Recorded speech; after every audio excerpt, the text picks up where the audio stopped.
beat, y'all, and you don't stop. Feel the beat, y'all, and you don't stop. I don't know why I'm doing that right now, but I am super duper duper excited. This is my crying son, Dada. Dada, say hi. Look at the camera. Say hi. Hi. Yeah, that's my crying son, Dada, and we are so excited to report to you live on a brand new, well, it's not brand new, actually. This is a special day, isn't it, fellas? A special fucking day, but we will get to that real soon. Right after the holiday. Hold on. I want to hear myself too. My bad, that was me. Go ahead. Okay, brother. We'll get right back to the show right after these beautiful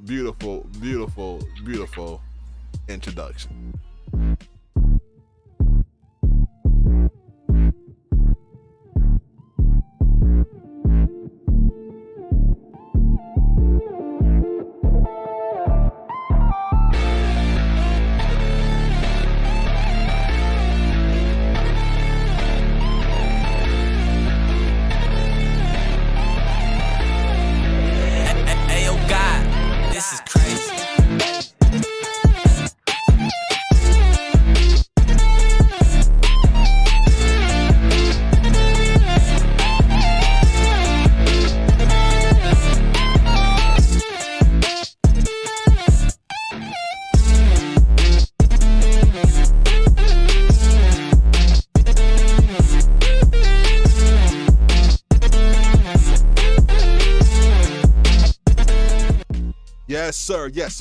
Yes, sir.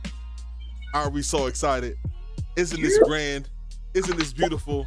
Isn't this amazing? We are right now in a place where, first of all, it's all about celebration, all about congratulations. Let's start off with the first one's gotta happen right now. The first thing's gotta happen right now.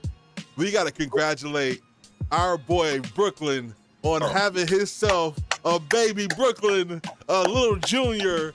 Congratulations, brother. How's it feel? How's it feel being a dad, man? Surreal. Anyway, so what I want to say is,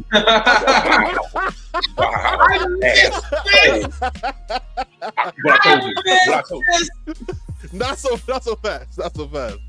Nah. Also, I want to say, this is our birthday.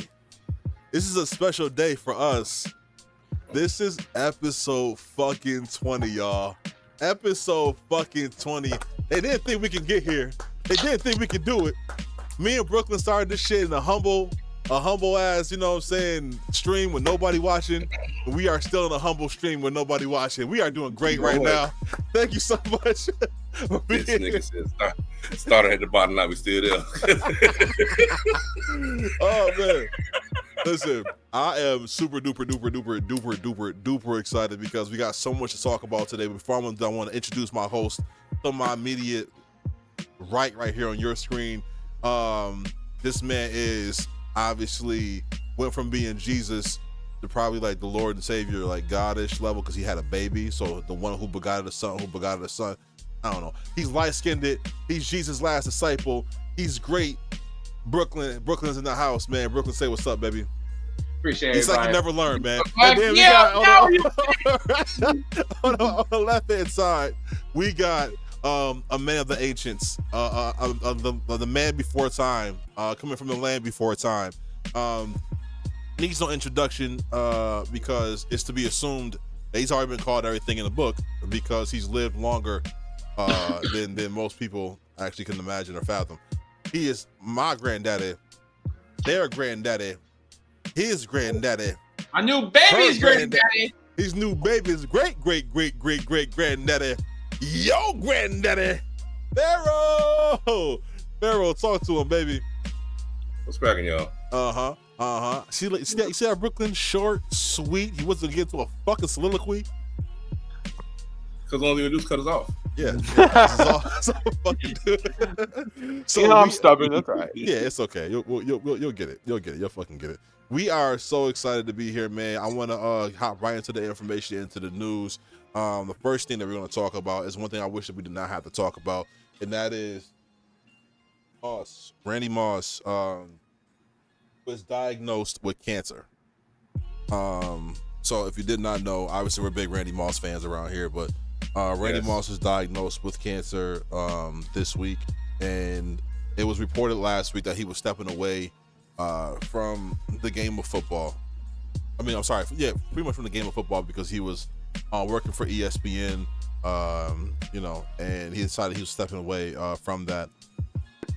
I want to know from you guys, what is your greatest Randy Moss, memory? He's still with us and stuff like that. I don't want to be like, make it seem like he's not. But what is your favorite Randy Moss moment, man? As we celebrate, him as a person in his career, I got a good one. For me, it's always the downs that people always try to forget is when Randy Moss went to the Raiders and he had that really bad year. And everyone's like, man, he's washed. Look at him. He's sad. Then he went to the Patriots. And he proved why he was the second, in my opinion, the second greatest wide receiver that ever touched that leather, man. He went to the Patriots, put up generational numbers, looking amazing with Tom Brady, and went and got that bowl, man. Went and got that ring. So I think even being a Patriots hater, you still appreciate the talent the NFL brings, and Randy always brought that. Pharaoh, what is yours, man? It was his rookie year because he was pissed off. So many people passed on him, but I think he really, he really wanted to go to Dallas. He really wanted Dallas to draft him, and they didn't draft him. And Minnesota played Dallas that year. That dude had 3 catches, all of them touchdowns. All of them over 150 yards, all of them touchdowns. I'm gonna be honest, man. I don't have a favorite moment because I feel like his best years was when I had to hate him. So, as a Patriots fan, I just can't. As a Patriot hater. Yeah, as a Patriot hater, I can't sit here and respectfully be like, you know what, you man, he was that guy, like, nah, man. Kind of fuck you, bro. I'm not gonna lie. But I mean like fuck you, bro, man. You ain't got to like that. You was cooking on my show. He was cooking on my teams, bro. But nah, man, the way he elevated, I don't think Brady would have won as many times as he won with Randy Moss as he would have did without him, to be honest. I think he just elevated every team he ever went to, whether there's the San Francisco 49ers, whether it was the Minnesota Vikings, whether it was the Patriots. He's an elevator, man. He's a fucking elevator, man. You know what I'm saying? Some people watch it go up, people watch it go down. But either way. One more thing. Go and watch. The dude was so generational, he added a word to the lexicon. There was no such word as mossed until he went in the NFL. Yeah, no. Yeah, that's a fact. That's a fact. I personally have been a part of a few mosses. Brooke gonna tell you. Brooke gonna tell you. I'm low-key nice. All right. I got footwork. That's all I'm saying. I got footwork. I'm low-key nice. You know who else is nice, man? You know who else is fucking nice? I'm gonna tell you who else is nice. Josh Allen. Them Bills. Josh Allen outlasted another top team that honestly wasn't expected. This win right here was an amazing one. They beat the Lions 48-42 behind Josh Allen going absolutely crazy again, outplaying the competition. No turnovers. I don't believe he had any turnovers. No turnovers. No. They scored every time they touched the ball. At this point in time, I do not see a team that safe versus them at all.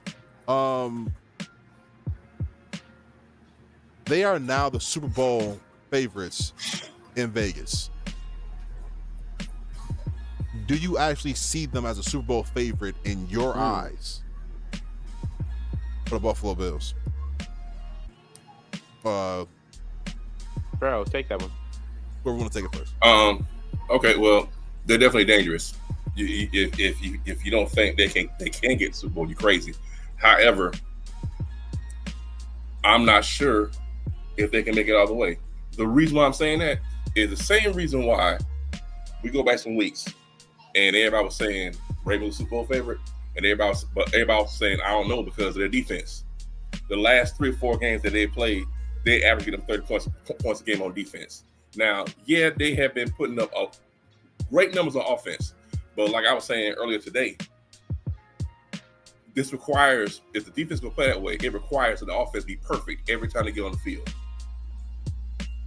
There's no guarantee they'll be perfect every time they're gonna score every time they get the ball in the playoffs. So they're definitely dangerous. It's possible, but a runaway favorite in my head, no.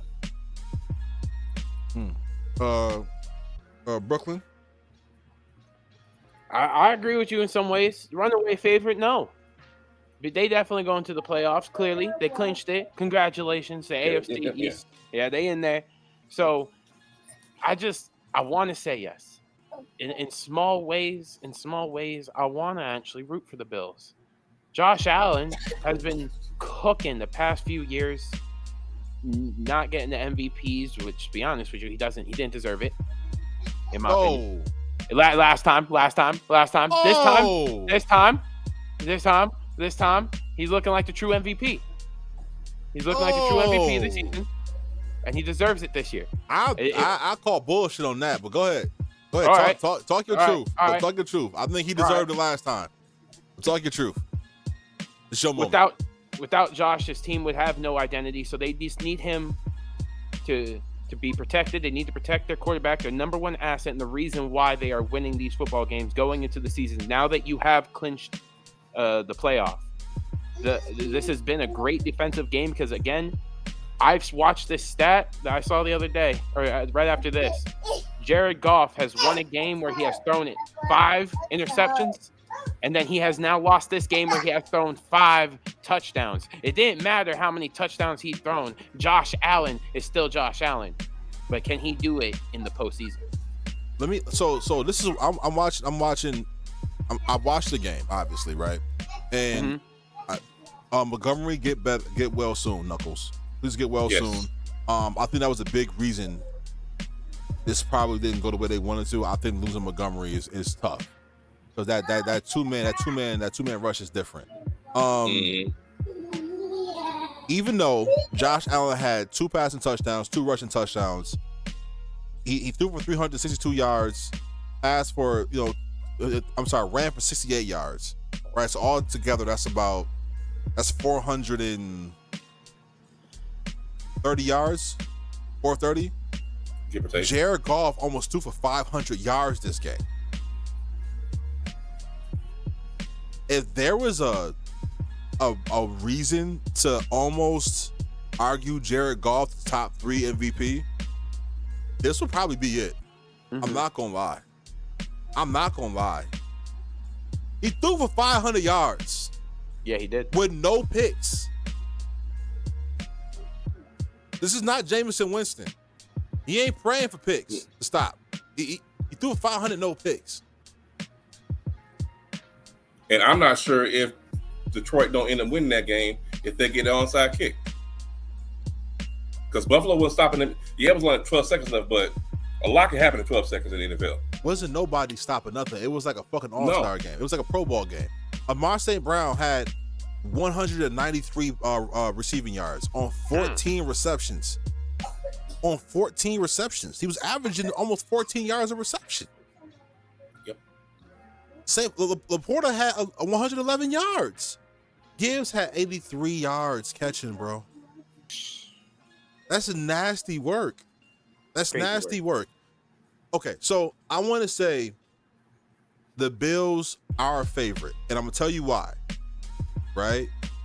I want to say the favorite. I'm going to tell you why. Against any other team at all, right? The Bills would have lost. Any other team, the Lions would have smacked them. The Lions would have smacked them.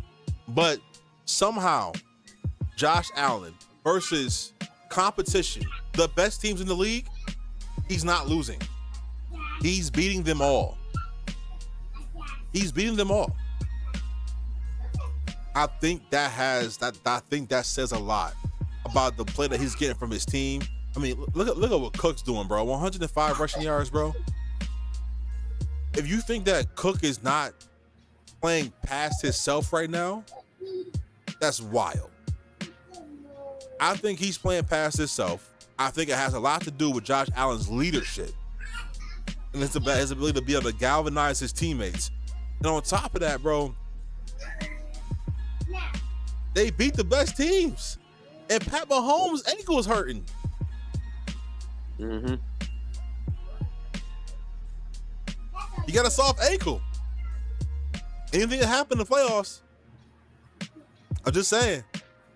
Only team he loses to is the Chiefs. Not in the regular season. I'm saying in the playoffs. In the playoffs. He lost to the Bengals that one time, but other than that, you're right. Other than that, we see it the Chiefs. He lost to the Bengals that one time, but it's the Chiefs. But that's the consistency that we do see is when Josh goes into the postseason, he loses. I mean, he has the greatest regular season sometimes that we ever seen. Arguably, like you said, enough for MVP's level. Why is he not earning these trophies and accolades that he's doing all this work for his team? Without him, this team would be nothing. But then once it gets to the postseason, what has he done? That's deep. That's deep. That's deep. Pharaoh Necco says hi. She said Pharaoh with a purple heart. But I have a question though. Go ahead. So we just said that he wins against the best teams, right? Right. So that's a plus for him. I'm gonna make sure I'm tracking. Right. Okay. That's it. I want to make sure I'm tracking because I want to make sure that we call it down the same way down the line for everybody. I just want to make sure.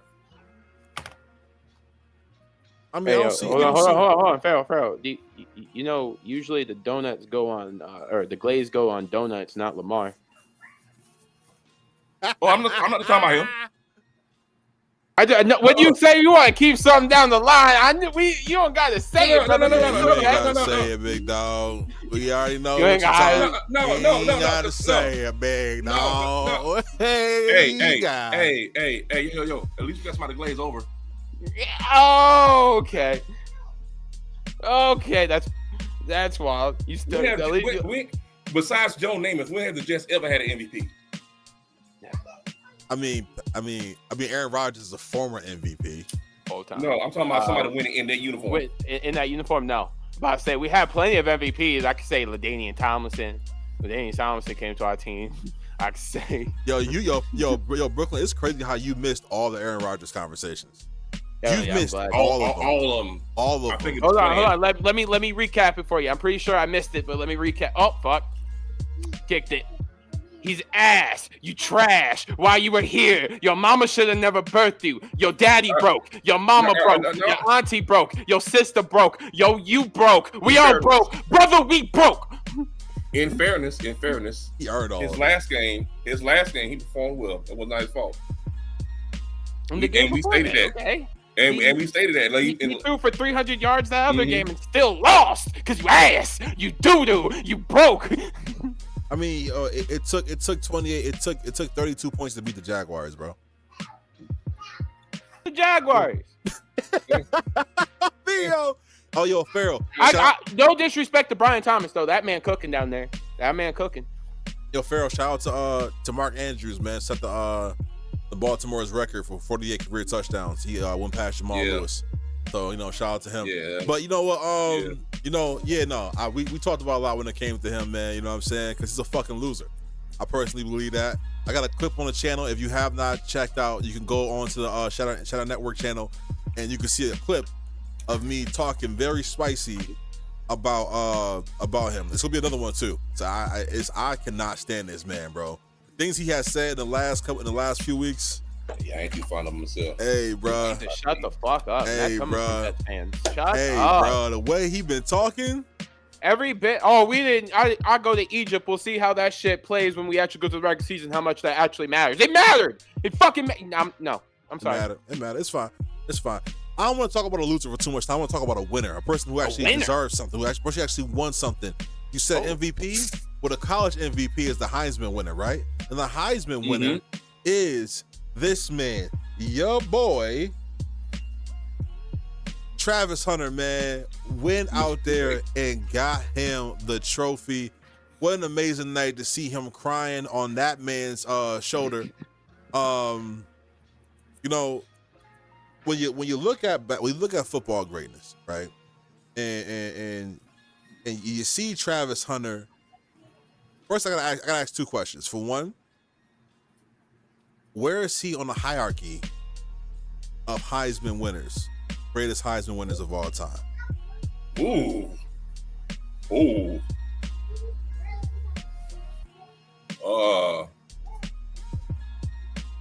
Not only for college. Don't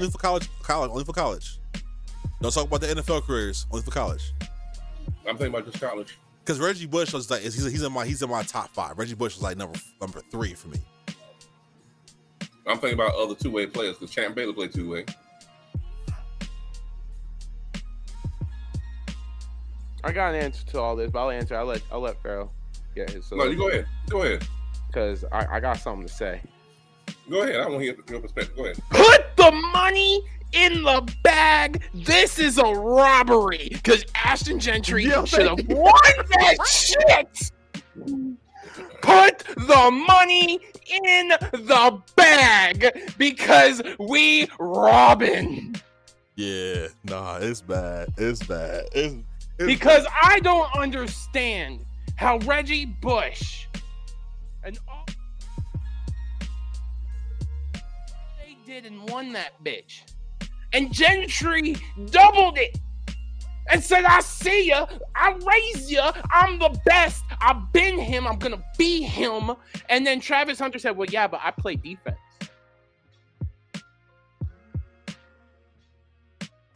I'll play both sides at a decently efficient rate, better than most people.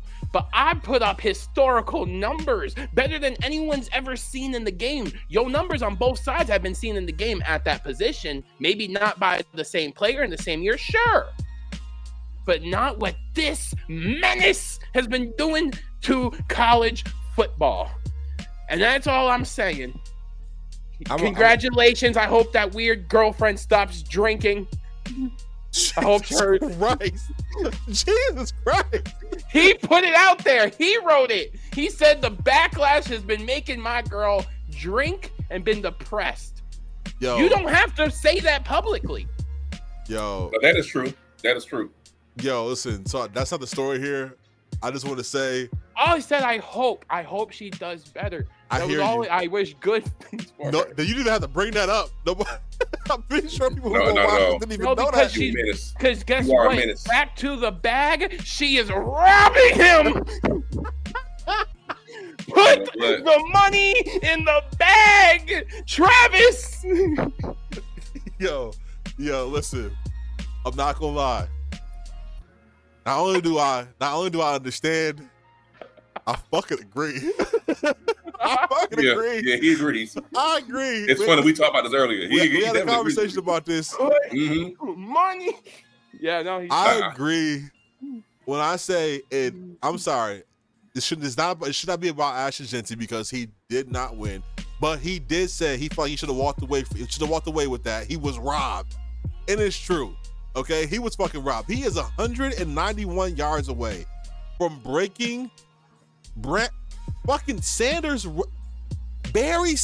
record, who we consider, everybody in this room considers the best running back of all time. Ever. All time. Yeah. If you say anybody else, no question. If you say anybody else, you're question. smoking dick. And I'm not going to sit here and let you talk crazy. No question. It's not even a 1A, 1B. It's just one. Because let me say about Barry Sanders real quick. The year Barry Sanders retired, if he'd have played that year, he'd have broke the NFL all-time rushing record that year. Bro, Barry easily by week 10, he'd have broke it. I want you to understand that Barry Sanders didn't have an offensive line. No, at all. He did not have an offensive line. That's why they had to run so much, because they couldn't protect the quarterback. Barry Sanders was running like this with no O-line, and this young brother is about to break his record. I do believe Boise State is going to beat either, I think it's SMU or Penn State, whoever wins between their game. I 100% believe that neither one of those teams can stop him from running. Neither one of them. He's going to break this record, and this is going to go down as one of the biggest college travesties of all time. I say this, and Brooklyn, you might not agree with me. All right, this will be the second question, but we're going to talk about it now, right? Because we didn't even talk about, you know what I'm saying, the greatest high. We're going to talk about this one. Fuck it. Mm-hmm. I think the only reason why Travis Hunter, the only reason why he won is because the hype of Deion Sanders, bro. You got the prime effect. The prime effect, bro. They called it that, and he calls it that. If it was not for Prime going to Colorado, it's not like it has other two-way players, right? And he has had a pretty good season on both sides of the ball. But to say he deserves it more to somebody who's breaking a record that has stood the test of time? Derrick Henry won the Heisman. He ain't break the record. Reggie Bush won the Heisman. They took it away, but he ain't break the record. Ingram won the Heisman. He didn't win the record. Mark Ingram won the Heisman. Mark Ingram was him in Alabama. And he ain't win no record, bro. And he ain't break the record. They gonna do the same thing to Saquon. They gonna do the same thing to Saquon. Sequele. He is balling. But I'm saying though, bro. Do y'all have an answer on the other question? I rank him because this is my thing, and this is the level you have to put it at. Because you see how we're talking about Gentry, right? Yeah. Right. You see where we're talking about Gentry, and I'm gonna say this with every ounce of respect I have in my body. We see how we're talking about the runner-up, the loser. If you are talking that highly about the runner-up, where are you putting Travis if Ashton Gentry beat Reggie Bush's records, overtook every bit that Reggie Bush did, and Travis won this record? Yeah, it's kind of difficult for me to be able to put him over a lot of people when I thought the other people who won the Heisman. You putting him over Barry? No. You putting over Tim Tebow's inspirational season? No, fuck no. You putting him over? You putting him over? No. Charles Woodson? Fuck no. No, there's a lot of Heismans that've done this. Even Woodson played wide receiver that year. No. I'm right now. I'm Googling the Heisman winners. You got Kyler Murray, but I would put him over Kyler. I would put him over people like maybe Marcus Mariota. Sure, I'll put him over Marcus Mariota. 100%. Okay. I'll put him over Jaden Daniels. Easy. Maybe Caleb. You don't know. Maybe Caleb. I'll put him over Bryce. Definitely over Devonta Smith. I don't put him over Joe Burrow. No. Absolutely not. I wouldn't even do that. No. I'm skipping Kyler Murray because fuck out of here. I don't put him over Baker Mayfield. I don't put him over Lamar Jackson. No, Lamar. Lamar had that season, boy. He waited. Lamar had a ridiculous season. He waited. I don't put him over Derrick Henry. I put him over Marcus Mariota. He did have a good year, but Jameson Winston. I put him over Jameis Winston. Winston. Johnny Football? No. Robert Griffin III? No. No. What was Baylor? What was Baylor before him? Griffin was different. Cam Newton? Fuck no. Mark Ingram? Fuck no. Sam Bradford? Absolutely. Tim Tebow? Fuck no. Troy Smith? Absolutely. Reggie Bush? Fuck no. Yeah, bro. It's Carson hard. Palmer? Fuck no. Ricky Williams? Fuck no. Oh shit. No. See, and this is, now this is my question. Andre Same, Andre Ware? Bo Same Jackson? Same question. Doug Flutie? Same question, different multi-universe. Guys, ready? Whoa. Yeah. Hey guys, where do we put Ashton Gentry as in Heisman winners all time? Because I'm thinking I'm putting him 4 or 5. Ashton Gentry? If he won that bitch, If he won and That's he what I'm broke the saying. fucking record, you're putting him at, you see, and now why are we talking so highly of a person if he won the Heisman compared to the person who actually did? no, Ashton Gentry, he wins. If he won that with a broken record, bro. Honest, like 7. You drafted Like Saquon 6, at 7. like No, fuck it. I 5? gotta put him. I gotta put him over. I gotta put him over both. I gotta put him over. 5. Put him I over- gotta put him at What 5. did Bo break the record? Did Bo break the record? Did Bo break the record? Ah, Did Bo break the record? Was Bo? no, but no. Oh, Okay, so oh. I gotta put him over Derrick Henry. I gotta put him over all running backs. Damn near. I gotta put him over Reggie Bush. I got to, even though Reggie was different, bro. Farrah, what you think? I don't know if I put him over Reggie. The reason I'm saying that, it's not just Reggie's rushing stats. Like, I like to look at his receiving stats because, he was a terror out the backfield. That's cool, but nobody thought that Boise State was gonna be this good this year. It's all because of one man, bro. Yeah, but the whole thing with Travis Hunter winning it, I don't agree with y'all. I think he earned it. I don't think it had anything to do with Deion. I think he earned it. 'Cause, I mean, nobody threw to him because they knew it was a pick. Nobody probably threw to his side. And he still had 4 picks. He was number 6 in catches in the nation, number 5 in yards, and number 2 in touchdowns. Farrell, let me ask you one quick question. If we separate his shit, right? Separate it. Did he have a better year as a receiver than Michael Crabtree for Texas Tech?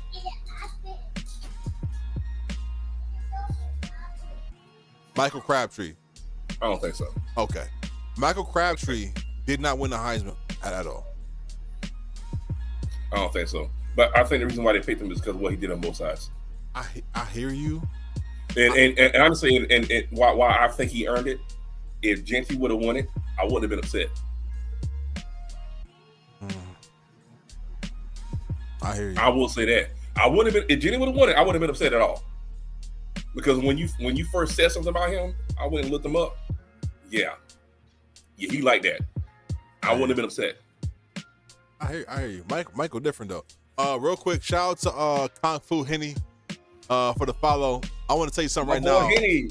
I'll tell you something right now. Kung Fu Henny, that's a fire fucking name. All right. Top tier name. Brooklyn, your mic is off. Top tier name. Kung Fu Henny. Tone. Henny's one of my boys from my other chat on 2K. That's my boy. Okay. I put the link in our group chat and told him about it. And they said it's going to hit you up. Shout out. Thank you for the follow, Kung Fu Henny. It's fire. What's good, Henny? Firework. Yeah, no, I agree. I think that's kind of crazy. I don't think he earned it. But you know what? Who am I? He got the trophy.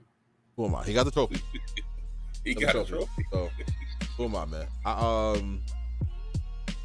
I'm happy to see that he's balling the fuck out. You know what I'm saying? So, I mean, we can put it like that. Another person that's balling the fuck out, who decided to come to work, thank God, is LeBron fucking James.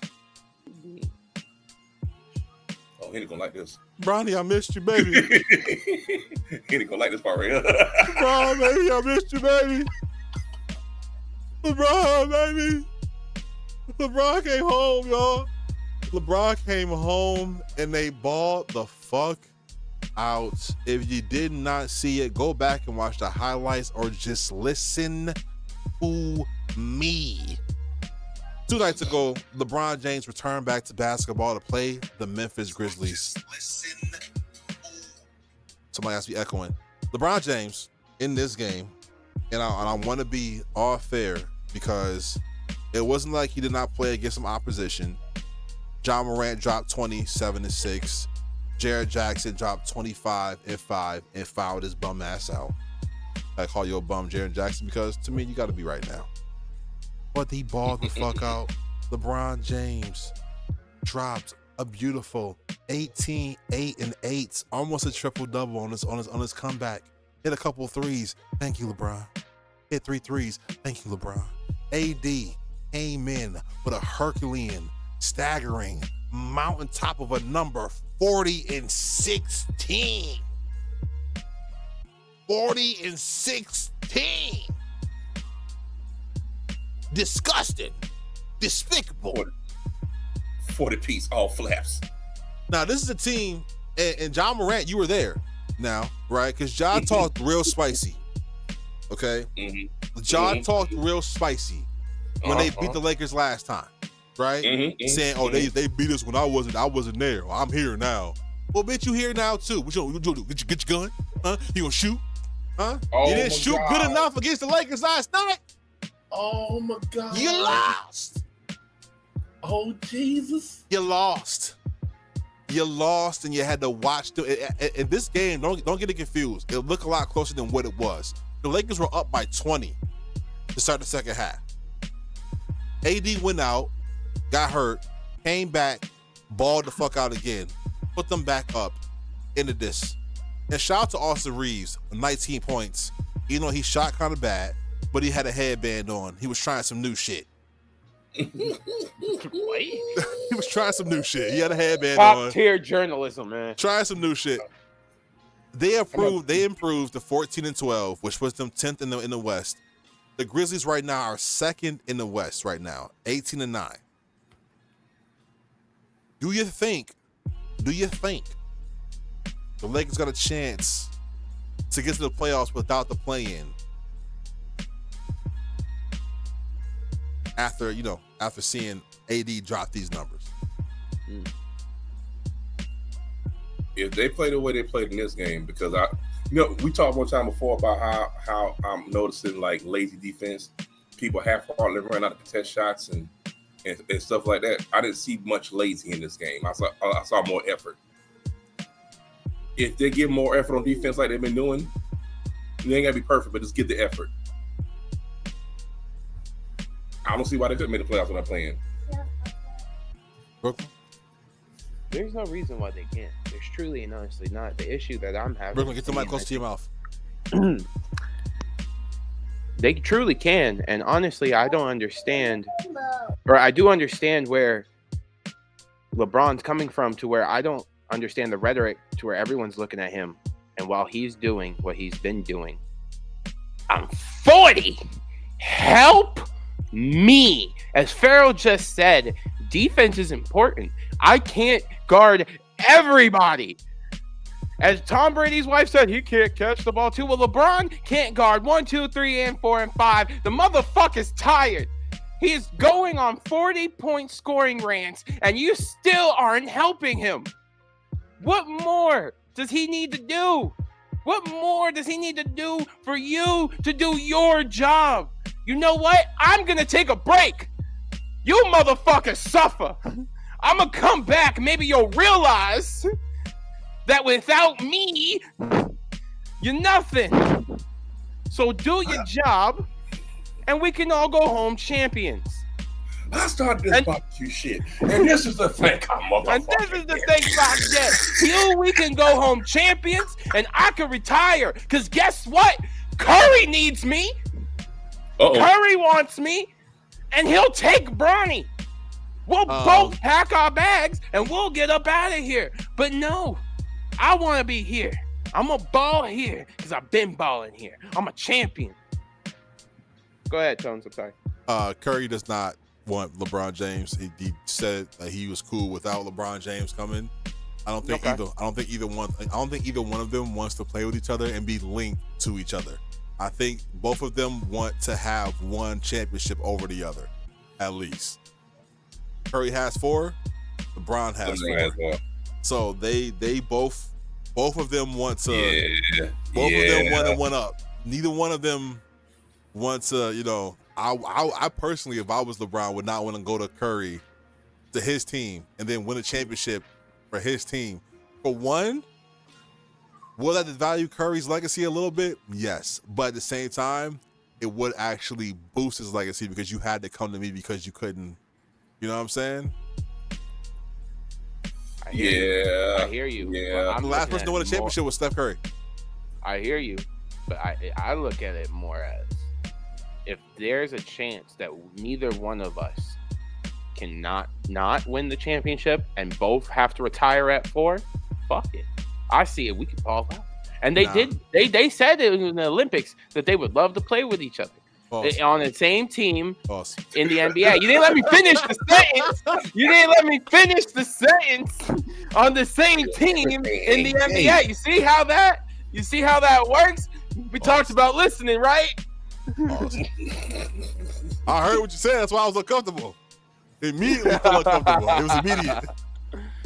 It's like, you know, it's like saying nasty work though. I don't care what no one says. It's like saying, Tones, you got real pretty eyes. Pause. It's something that a girl would say. Pause, nigga. I don't give a fuck how you say it. You can't end it. You started it wrong. It just it made you feel uncomfortable. I'm gonna say this though. The Lakers are at a standstill right now, right? They are one of the most horrendously ran teams I have ever seen in my entire life. Other than this Pelinka era, right? I'm gonna give you a little bit of a highlight rundown. Okay. Let's look at. I don't have to do it, but it'll be great. To look at it. Transactions, right? Just the transaction history. Let's look at their transaction history. Okay. So, if we want to go back.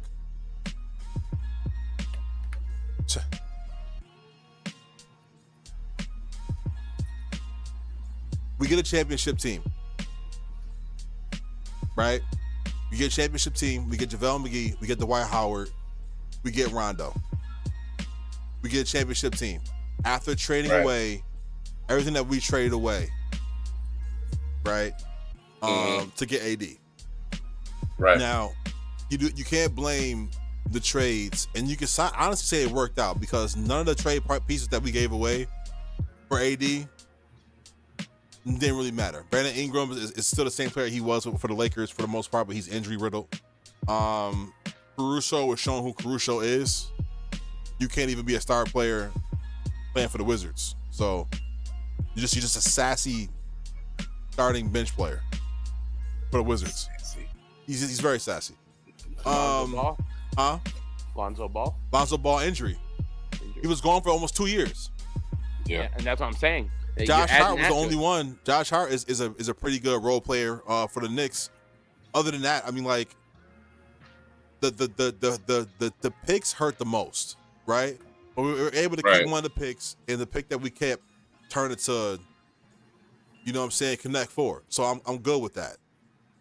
So that happens, right? Mm-hmm. That's the same team that we went and we got that bum from the Heat. Got his name. But he ended up not panning out.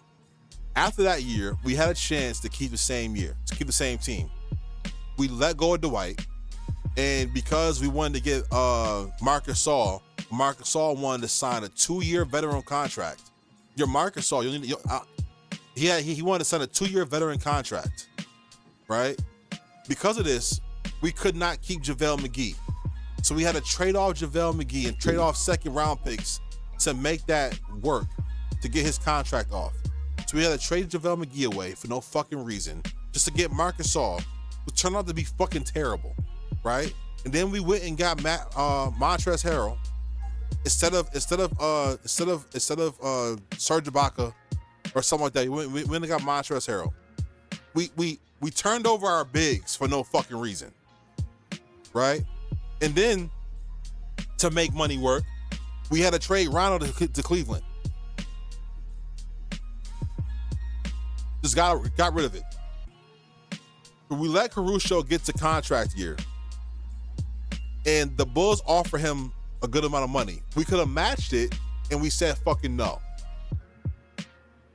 right? We said fucking no. And then Caruso said, I'll take a pay cut. And we said fucking no.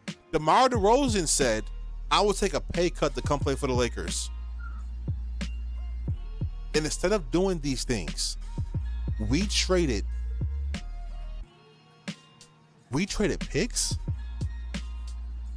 We traded players. And we got Russell Westbrook. And I don't, to this moment, understand why. He did not fit anything that we needed. We got rid of Malik Monk.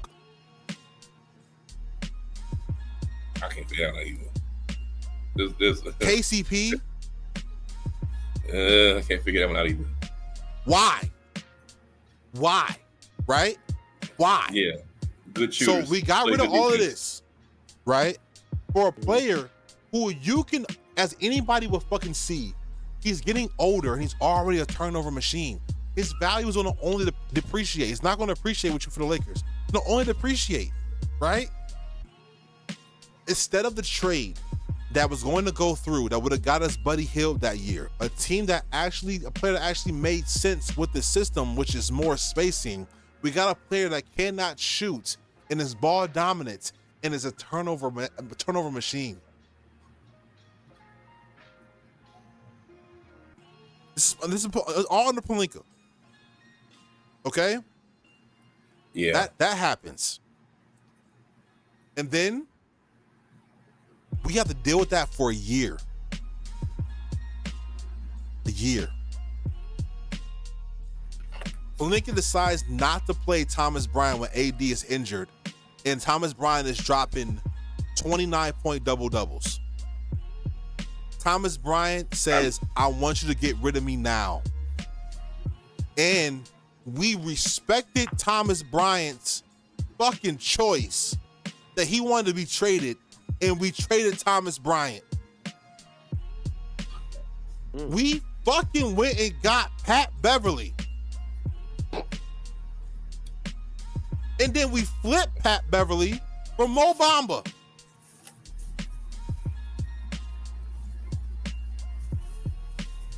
Did he ever play? Dude, he wasn't really doing nothing with the Magic and the Magic for everyone. We're not even done. We're not even done.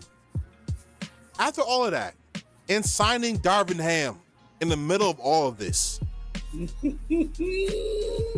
because we let go Frank Vogel, who got us a chip, who did nothing wrong. How do you win with Russell Westbrook? The Nuggets are showing you right now it's not possible. I'm sorry, Brooke. I'm going to go along with this, but I have to get it off my chest. Man, cook. We trade Russell Westbrook, right? And we get some pieces. We get Vanderbilt. We get Russell. You know what I'm saying? And we get Malik Monk.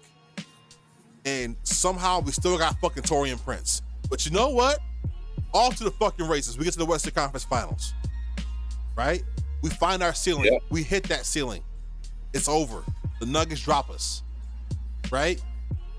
We come back. We're pretty much the same team. Pharaoh, they get Gabe Vincent because they were sucking dick. They get Gabe Vincent and they pay him all this fucking money. For what? We somehow did not sign Bruce Brown. Bruce Bowen, whatever the fuck his name is, that played for the Nuggets. After we were trying to get him that whole time, we couldn't sign Bruce Bowen. We couldn't sign him. Good defender. Even though we were trying to. Gary Trent did not sign to us. We give all these players fucking player options to sign. All of them player options. Why? Now we stuck under Christian Wood. Now we stuck under Christian Wood. Pause. And Wow. we got D'Angelo Russell, who's our biggest trade asset right now because he has a devaluing contract for $20-something million. And And you got Gabe Vincent, who's unplayable. Fucking Vanderbilt, who has not played in almost 2 years. It is horrible, bro. And then this offseason, LeBron James tells you, I will take a pay cut if you go get somebody. And these niggas go and they sign. They go, first of all, they draft Jalen Hood-Schifino. Fuck you, Lakers. You draft Jalen Hood-Schifino when other players was available in that draft at that time. Like the Heat's player that they got that year, what's his name? With the mustache, white boy, cooking. Jacques? Yes. And then that boy balling. He balling. Bro. And then they also passed up on Cam Whitmore, who went to the fucking Houston Rockets. Oh no. What y'all doing? We get Bronny James. Great. But they pay Max Christie a 4-year contract. Why?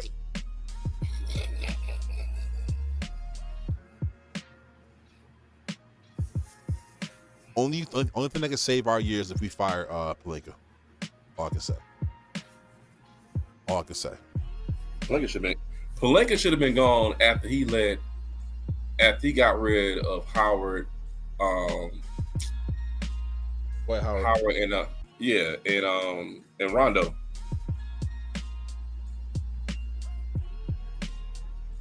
Because I mean, and the other boy, both of those three pieces were integral in getting to the finals, because those three pieces were the defensive linchpins that got y'all past Denver. I don't know, bro.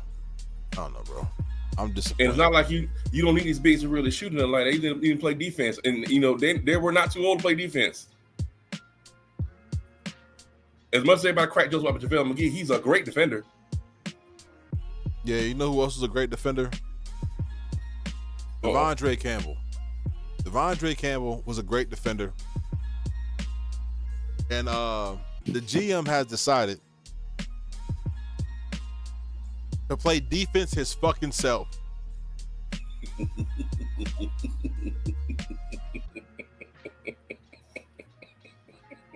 After Devondre Campbell did this peaceful fucking stroll out of the arena. He looks a little hurt, man. You know, his feelings could be hurt. No, his pussy hurt. That's what it is. His pussy. As we say in the Army, he got sand in his pussy. That's the problem. Devondre Campbell walked off the field, and in order to not reward him by allowing him to play for a different team this season, the GM has decided to bench him, suspend him for the last 3 games of the season. I do the same shit. I won't do much. I won't do much when it comes to what he's going to do, next year. But you got to understand the point of it. The reason why he did that, because if he'd have cut him, he still would have got paid for them games that he was going to miss from being cut. Doing this, he don't get paid. Mm-hmm. So basically, tell him, okay, you think you can sit here and decide you're not going to the game because you don't play for us no more, and you can go somewhere else. No, you're gonna sit right here, and since you don't want to sit here and go on games when you're told, what you're supposed to do in the contract, you ain't getting paid either. This wasn't so much about a roster spot or nothing like that. A line got to be drawn in the sand. Honestly, if you were in an organization in the NFL and they're doing you wrong, okay, cool, I got that. There's certain ways to handle it, but we cannot start having players just decide that they're not going to go in games just because they're pissed off. Because that by itself is a breach of contract on them.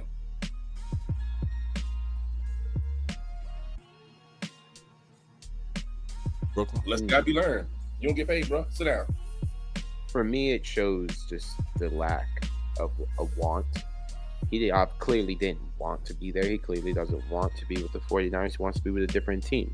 But if that's the case, if that's truly the case in your eyes, if you're Campbell, is that really the best case scenario to show other teams anything to get another contract? If I was any other team, and even if I was a CFL team, if I was the Mexico League, I'd be like, he quits on his players. He quits on me. Why would you want anything to do with this guy? Anything. Yeah, I mean, I tend to agree. I will say that this is another, like I said last week, this is another opportunity. So earlier this week, I think on Tuesday, we had a show on Tuesday. No, I'm sorry, last week, Saturday. This is another opportunity for you to look at yourself in the mirror as 49ers and say, we suck as an organization, though. You handle contracts poorly. This man was a 1-year rental who outplayed his contract, and you refused to pay him his bonus. And that's the reason why this happened. He played like a starting line. He played this year like a starting linebacker. Mm-hmm. So instead of you paying him his bonus, which wasn't that crazy, you said, fuck him. So he said, fuck you. And then he played in that game. No, I'm sorry, he didn't play in that game. They had him sit after he was starting this whole year, had him sit. He finds out that week he's sitting because Greenlaw is coming back, which is, I understand Greenlaw is coming back, right? I would have smoothed Greenlaw back into the lineup. Honestly, my person, I was trying to think about it. He's coming back from a major injury that he's been off the field for like you would have eased him back in. I would have eased them back in play by play, and would have ran a 2-man game with him and Campbell. Because why would you want to hurt a player who's a 1-year rental? Who honestly, you probably, it would have bettered your team to resign. I agree with that, and I didn't know about the bonus. I told you, it's a reason. That's a good reason. But my only thing is, if that's the reason, don't even suit up. Going and tell them I'm not suiting up because y'all didn't give me the money y'all promised me. He probably didn't know he was playing. Don't wait to get to the field. He probably didn't know he was playing until he got on the fucking field, Pharaoh. This is the 49ers, bro. Okay, but check this out though. He knew about him not giving him the bonus for the game, right? We don't know. Those might be in-game bonuses. All I know, that tweet that I read about on Saturday. That tweet was sent out 5 hours for the game. Because there's time index on it. It's not 5 hours for the game. Now, him saying that tells me he knew something about he wasn't gonna get paid before the game. But how many players are suited up, right, and never play, right, on the sideline, never play? I'm thinking that he thought about this, and I'm not making excuses for the man walking away from his team, but I'm thinking he's sitting there thinking like, am I gonna play? Am I not gonna play? You know what I'm saying? Am I gonna play? Am I not gonna play? I don't know if I'm gonna play or not, man. And then when that moment where he was called and the game was already looking the way it's looking, which is fucking horrible on both sides. It was looking horrible. It's a horrible fucking game. Yeah, but it was still. And we're not gonna lose. We're not gonna win. They weren't gonna win. Everybody on that side knew they wasn't gonna win. Now you want me to come and play? Now you need me? Where's my money? Girl, I don't show up to a job I ain't get paid at. The last job who tried that shit with me, hear me out. Go ahead. The last job who tried that shit with me, I did not get paid. Right? I show up to work just to quit. Suck my dick. I'm not. In the day, the NFL players are contracted players. Like the NBA, right? I don't work for your organization. You contract me to play for your organization, right? When you do something, even though you want to call him not playing a breach of contract, they found a gray area to not give him what they contractually signed to give him. Okay, and that's fucked up. So you find a way to loophole me out of my money. After I've been playing my ass off for you, it's not like he wasn't a bad player. Go look at the stats, bro. Go look at the stats. Yeah. You're right. He played well this year. This is the thing I'm talking about right here. I get what you're saying. There's a lot of validity to what you're saying. What I'm saying is this: if you knew beforehand, because I doubt seriously he found out before he suited up they weren't gonna give him his bonus. I really doubt that. There's some prior knowledge of this. So if you know they loophole him out of money, like you just said, I'm gonna show up. I'm not suiting up. Hey, check this out. I'm not suiting up because y'all didn't pay me.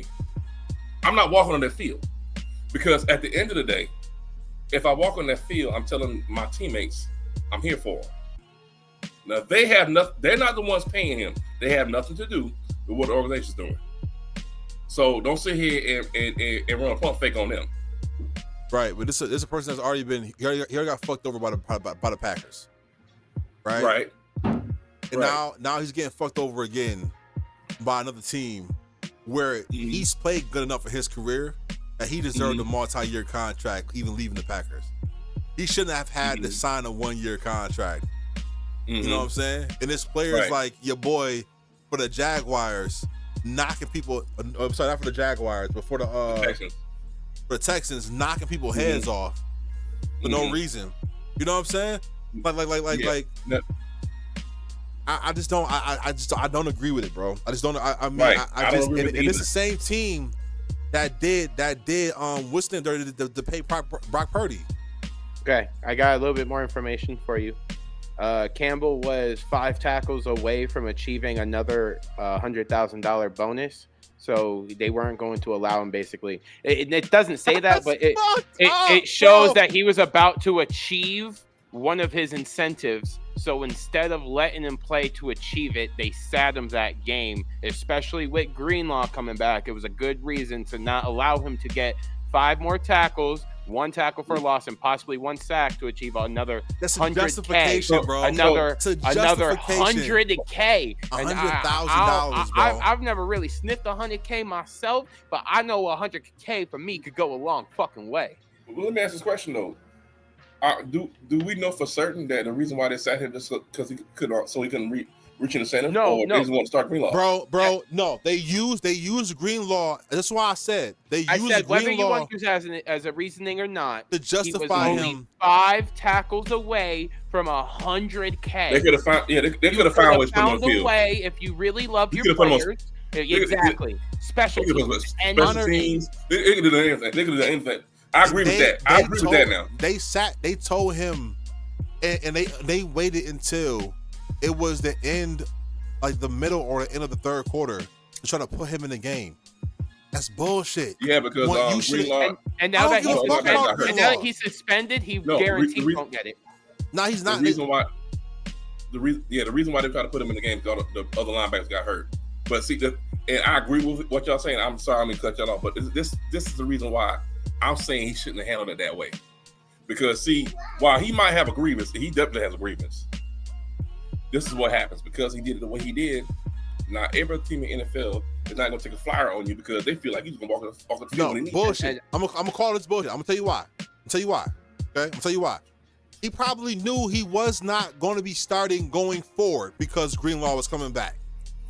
But he did not know he was not going to get minutes in the game until the game. I guarantee you, bro.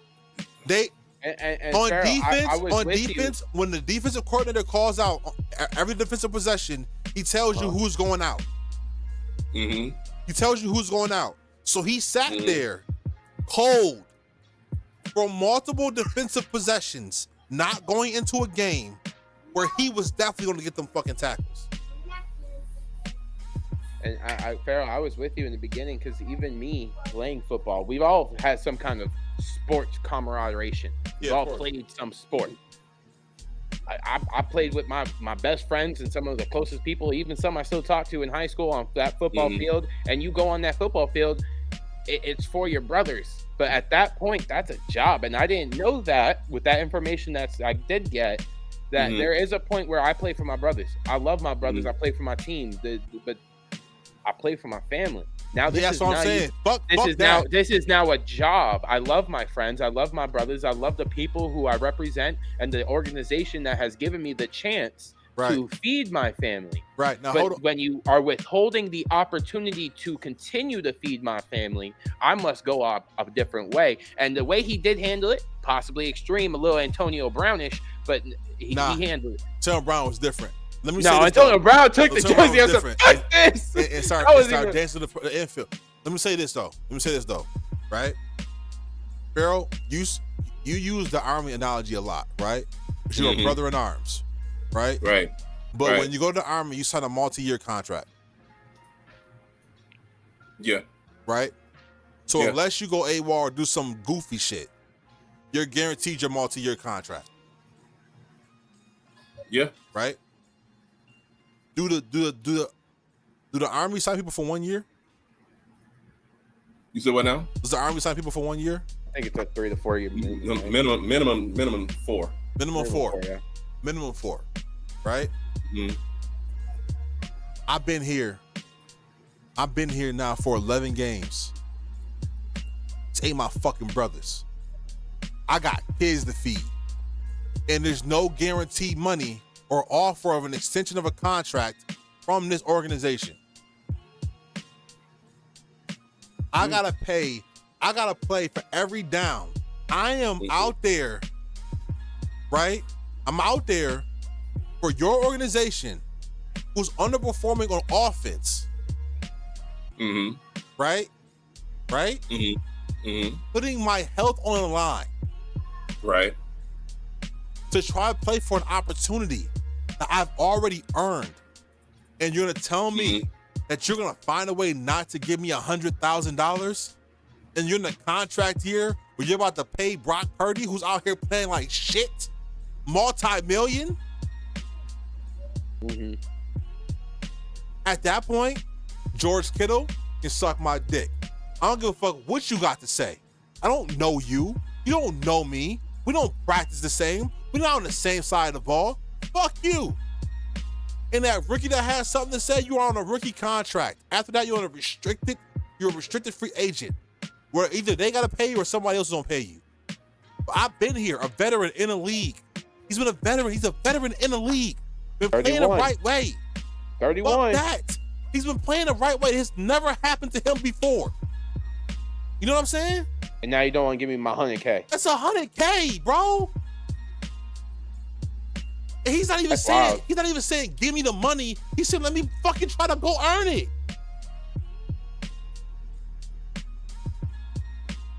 Come on, bro. The 49ers, bro. And then Shanahan gonna go in there and talk shit. And you fucking 49er fans and fucking dick suckers are out there, bro. Now, I'm sorry, bro. I hate to use this language, but bro, you sucking it, bro. I'm out there talking about this man as if he did not have a reason. If your job didn't pay you for your fucking overtime check, which is like $150, you would have been pissed off too. Fuck out of here, $100K? You don't even know what $100K feel like. You don't know the weight of $100K. Hey brother, this check feels a little light. Yeah, we didn't want to give you your overtime because you missed 5 minutes on something, so we just took everything. You was 5 hours away from an overtime bonus, but you know what? You was 5 hours away from an overtime bonus. But I could have made it on Friday. We got somebody else coming in, so we gonna take you off the schedule for the rest of the week. I don't know. I feel what you're saying. I don't know if that's the same thing though, because there's 3 more games left. No, he's suspended. He's suspended. He was not going to play anymore. They had Greenlaw coming back. They were not going to play him. Do you understand? They took him out the lineup before that. The reason why they wanted him to go in the game because Greenlaw hurt himself again. So he was going to have an opportunity to get 5 tackles. Not my problem. That's just not my problem. No, not my problem. That's just not my problem. Bitches talking shit. Bitches talking shit. Not my problem. Bitches talking shit. Man, no, listen. I'm sorry, we got into it. Because the thing is, at the end of the day, I'm not saying y'all are wrong by your points at all. Yeah. Because that's a fucked up situation. But even though it happened fucked up, you still have an opportunity to go get these damn 5 tackles that you need and whatnot to get this money. Yo. So you decide to cut off your nose, spike your face. I'm not about to keep letting Massa fuck me over and not make a point. Fuck you mean? I'm gonna go get my 100K and then I'm not going no more. I'm gonna stand on business. At that point, they already got what they want out of you, bro. I'm standing on business. Bro. Fuck you, bro. There's a reason I feel there was a lot spoken when Marshawn Lynch sat there at the mic and said, I hear everybody want to be a superstar, but I got one message to you youngsters. Get your chicken. Get your mind right, but get that chicken. And these people treat it as a business. Get your chicken. This was him trying to continuously get his chicken. I'm 31, and now that I've got this information, every sign's point, he's trying to get his bread. He's been looking at his bread. Get your chicken. But fair, you also got to understand, bro. Now you're telling me that you're going to bench me for the rest of the season. You're taking away an opportunity for me to be able to show other teams I am viable enough to be able to be a player that you can sign long term. That's not okay, bro. No, fuck all that. No, he's in that situation now because of his actions. No, I'm talking about when they benched him. When you tell he's a 1-year rental. You don't got that much time to prove how good he is. He's a 1-year rental. They should have won the game. You're not even able to. When they take you out of the starting lineup, Pharaoh, you don't even get the same practice time as you were getting before. Do you understand what I'm saying to you? They took him out the whole lineup before the game. He did not know if he was playing or not. And until somebody got hurt, when they could have been putting him in possessions that whole game, you're going to tell me now you want me to play? Yeah, bro. Fuck out of here. Fuck out of here, bro. No. Because if the money's that damn important, if the money's that important, then when they said go on the game because we got people hurt, go on the fucking game, earn your money. The money is the respect, though, bro. I was about to say the money is the respect, bro. The principalities. It's a principle about this, bro. The money is the respect. It's principles about this, bro. You're not gonna say fuck me until it's beneficial for you. Why do I have to fight for that? I understand all that, but why put yourself in a situation where now you're not hireable? He's not thinking about that. Why haven't I to this moment proven to the point that I deserve the opportunity to get those 5 tackles legitimately? Now, why wouldn't you go out there and make me able to get those 5 tackles legitimately, not when it's good for you, but just show me the reverence and respect. I've been here playing my ass off, busting my ass for you every week. He's not a bench player. He was a starter for the Packers. Period. He's been starting this whole time. Yeah, he was starting for the Packers. He's a starter for the Packers. I come here for you. I play my ass off. And instead of you keeping me in the game, bro, or at least giving me on and off possessions in the game, you say fuck me until it's good for you. If I'm in a relationship, if somebody say fuck me until it's good for you, I'm done with it too. I'm waiting until our anniversary and I'm walking off. But hold on though. He knew full well walking into this what it was. He was there to replace Greenlaw until Greenlaw got healthy. They said Greenlaw's ready to play now. Guess what? You're not starting because Greenlaw's ready to play. The starting problem is the problem. The starting the problem. Starting the problem, Pharaoh. Starting the problem. They did not play him at all. I think the starting problem. I think they didn't play him at all until everybody was hurt. Until you needed me. That's the point of a backup. That's the point of a backup. No. On defense, no. They are. First of all, that's bullshit by itself because football ain't basketball, baby. Football ain't basketball, baby. It's two different things. They on both sides of the field. There are receivers, there are corners, there are slot receivers. There are sets that you run with multiple linebackers in it. There are sets that you run with multiple with five on with their fists on the ground. I don't understand. 2, 3, 4 nickel, dime. You spread it out. Stop playing with me, bro. So you could have gave him even 5% of the game plan. They had him planned for 0 until. Okay. But you are Plan for right, 0. Sarah. I told you. I agree with you that there is some kind of respect in it of the game of football that not everybody gets to be and have the honor to go on that field. Period. As well. You don't. We don't all get to do that. Nah, we don't. So he Exactly. did. I said this from my first take, and I said I stand with it. He kind of fucked himself out of a Exactly. job, and Exactly. because no matter how he wants to see it, and I stand on the principle with him. People are other teams, no matter how. All they're gonna see is the fact that he walked off the field.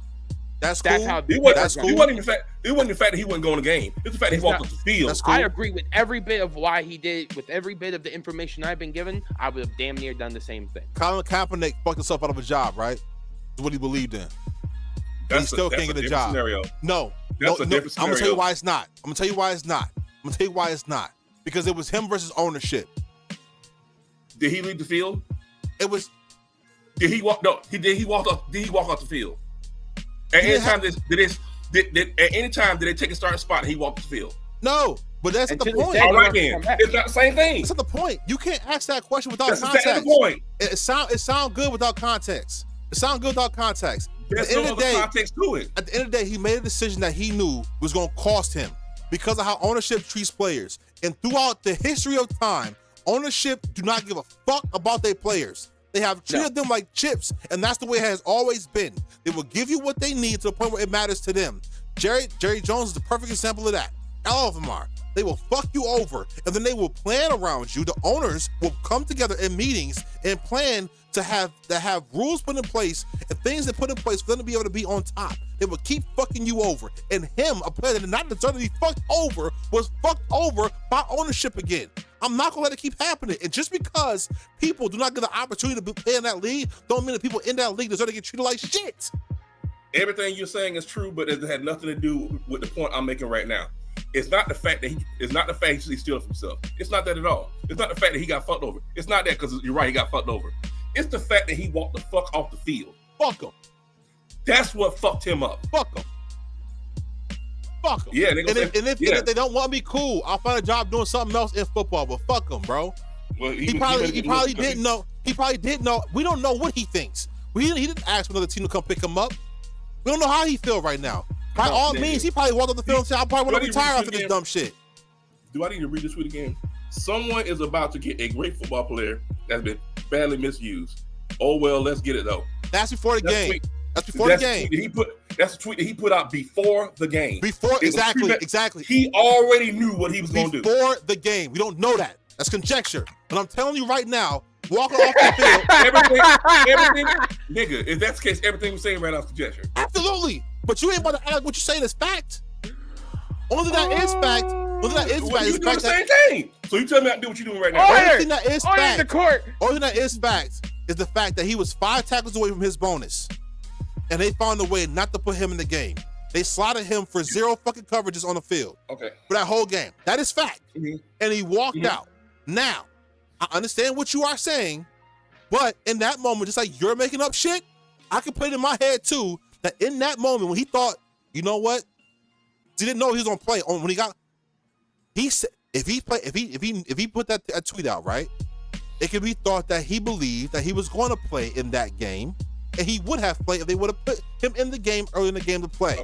But in the moment, as you are currently getting fucked and you are watching it happening, you are watching you currently get fucked in a game. It's the moment where your perception it starts to change.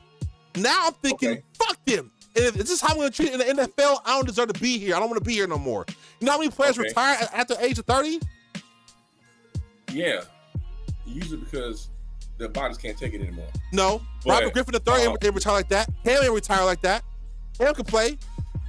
Cam can still play. Cam can still play. Cam body was beaten up, man. Cam still wanted to play. You can want to play all you want to. If your body's not responding right, guess what? You're not gonna look like They didn't respect Cam Newton. Look how they was treating him, bro. Look how the Panthers did him. This has nothing to do with Cam Newton walk off the field. It all boils back to one thing, bro. He walked off the fucking field, and we can sit here and say conjecture all we want to. He put out a tweet from his account, pretty much saying another team about to get me. So why would he play then? If he knows that you know Why is now he sued because up? you know. Thank you. That's what I'm about to say. No. The only way he does not know he's not playing is if he don't suit up. No. If you put the fucking suit on, guess what? As a possibility, you're gonna be on the field. Bullshit. So what I'm saying is this: because rookies put their suit on every day. Hey, what did Winston tell Sunshine and Temptations? Ooh. We ain't come see you. Oh. No. What he tell when I was talking not the Temptations? And remember the Titans? What he tell Sunshine? You might as well sit here and relax. You ain't gonna get no time unless we up by 50 or down by 50. You ain't gonna get no time. And what happened? Really got hurt.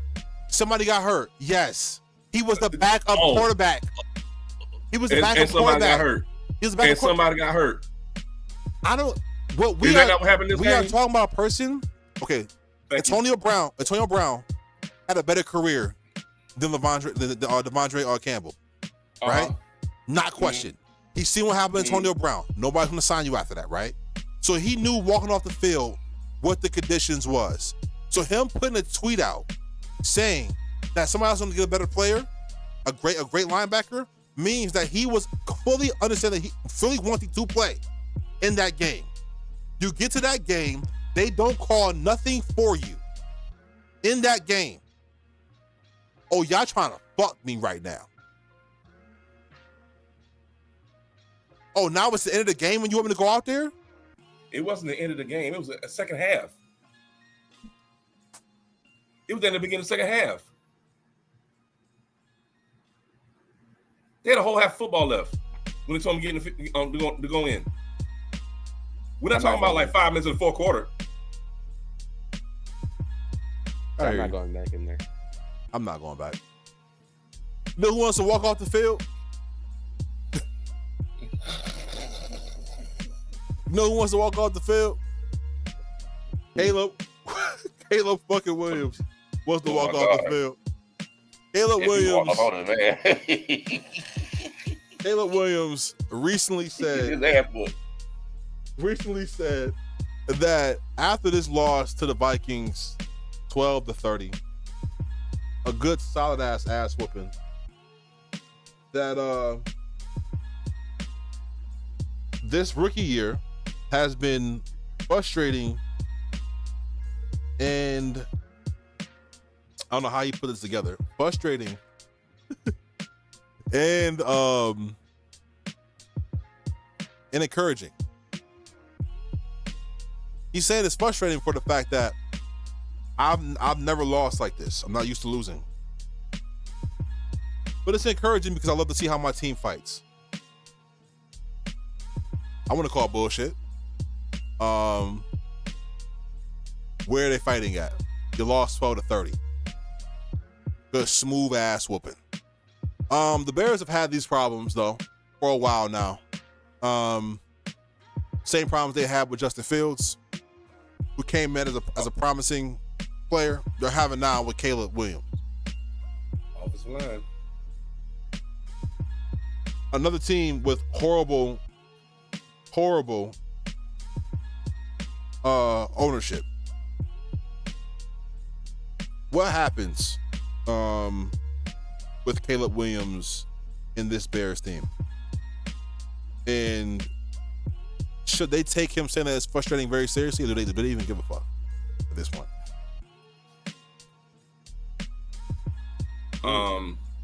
They should take it seriously, and they should be glad that he's saying that, because that means he gives a damn about winning.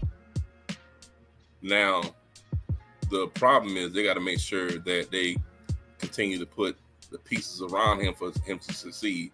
The main thing is they need to overhaul the offensive line, because that dude been running for his life the whole year. I don't care if you have the best quarterback of all time. If you got a line of Swiss cheese or dry ass SpongeBob, then guess what? You're not gonna do well on offense. The quarterback gotta have time. I mean, he made some great plays for a rookie. Like he has had his moments, but he can't have consistency because he takes one step back and the whole defensive line is in his face. Go ahead, Brooklyn. Anybody got time for that?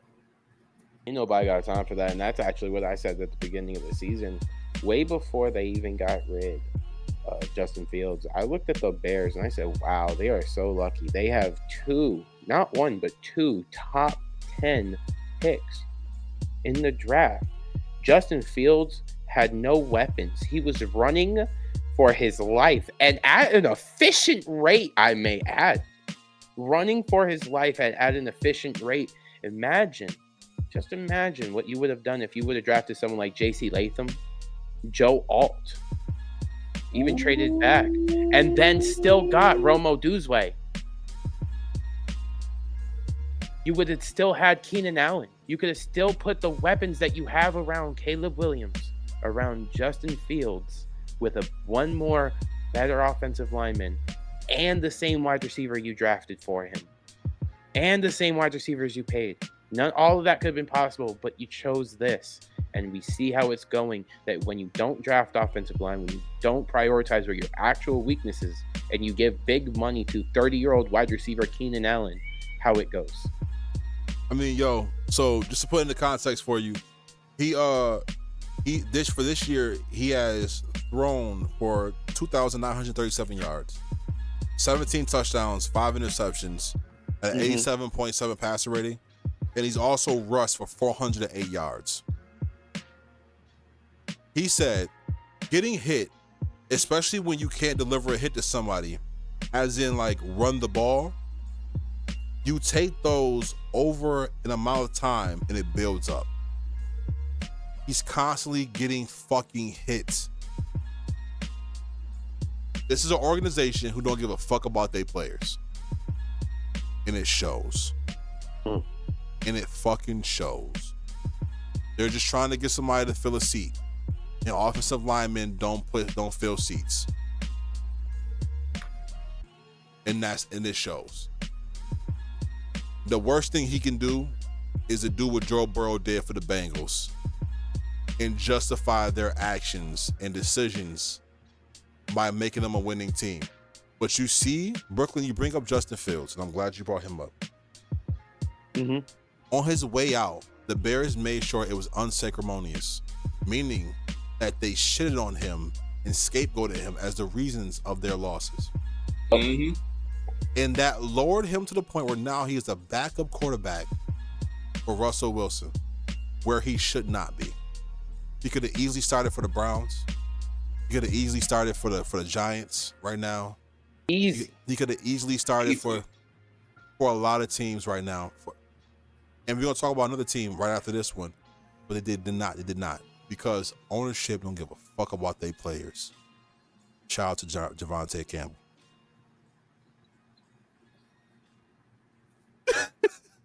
I just want to point out those stats you pointed out for Caleb Williams. Yeah. Justin Fields, in the same amount of games, had 3,000 plus yards throwing and over 1,000 yards rushing with 8 touchdowns just on the floor. With lesser weapons. With less weapons, less offensive line. I can't even argue with this offensive line, bro. But I think he had a better coach, though. The coach this year was fucking stupid. That's not even a question. He was went back to dumb. Tones went to Baltimore. He was stupid.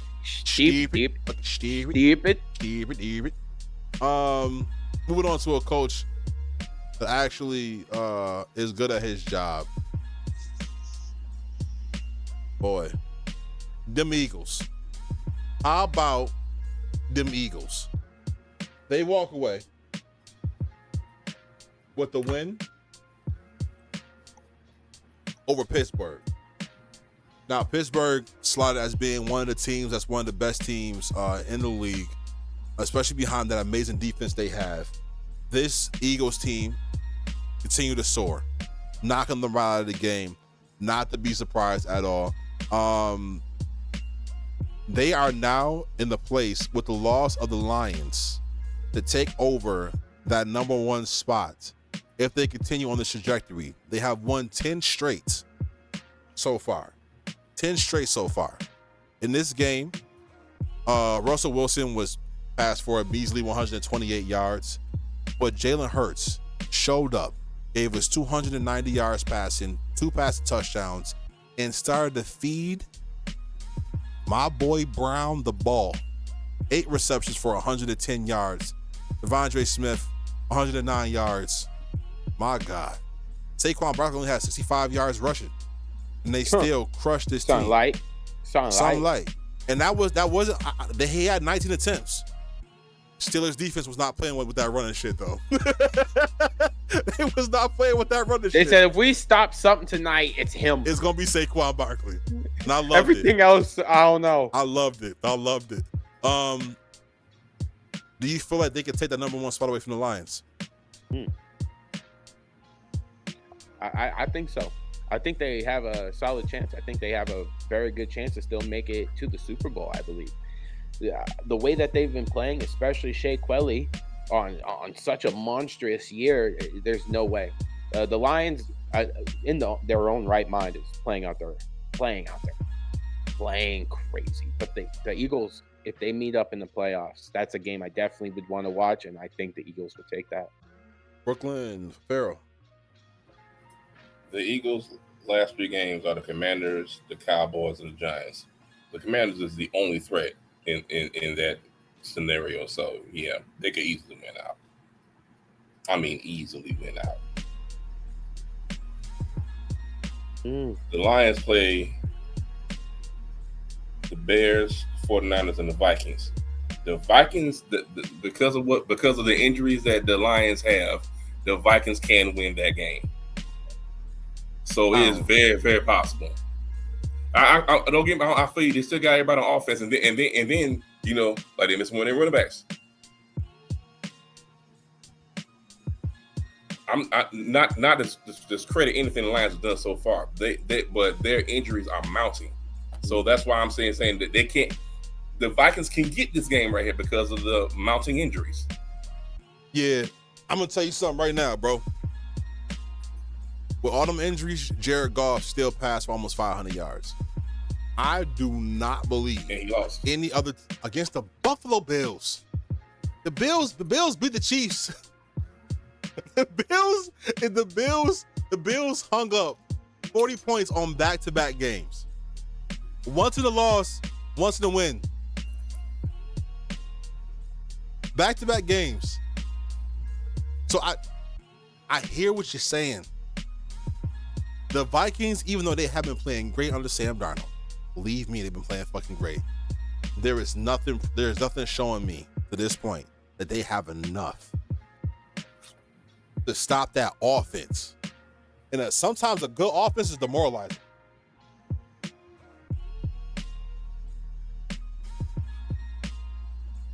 All I'm saying.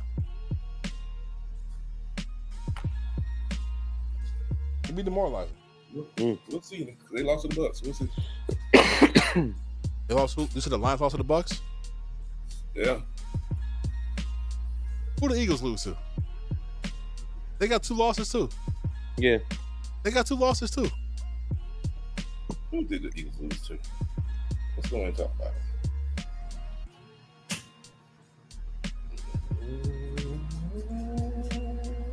They lost to the Falcons. So And the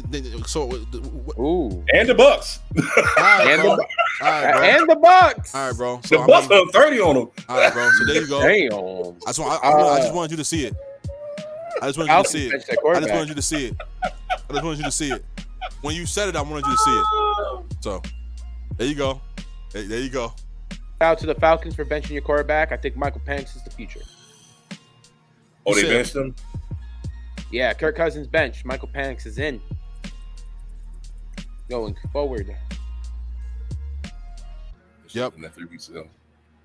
Well, you know what? I was gonna have a whole segment for Kirk Cousins. Throw it out the window. that's why I brought that up. You're gonna throw that out the window. Shout out to the Falcons. Real quick, I do believe in Michael Penix. Michael Penix is a So do I. is a great quarterback, another great lefty, and I believe in left-hand quarterbacks. If there's anything that I love, Shout out to Tebow. left-hand quarterbacks. Shout out to Tebow. That's cool. I mean, it's a real quick on that. You know what I mean? Since Okay. you know what I mean.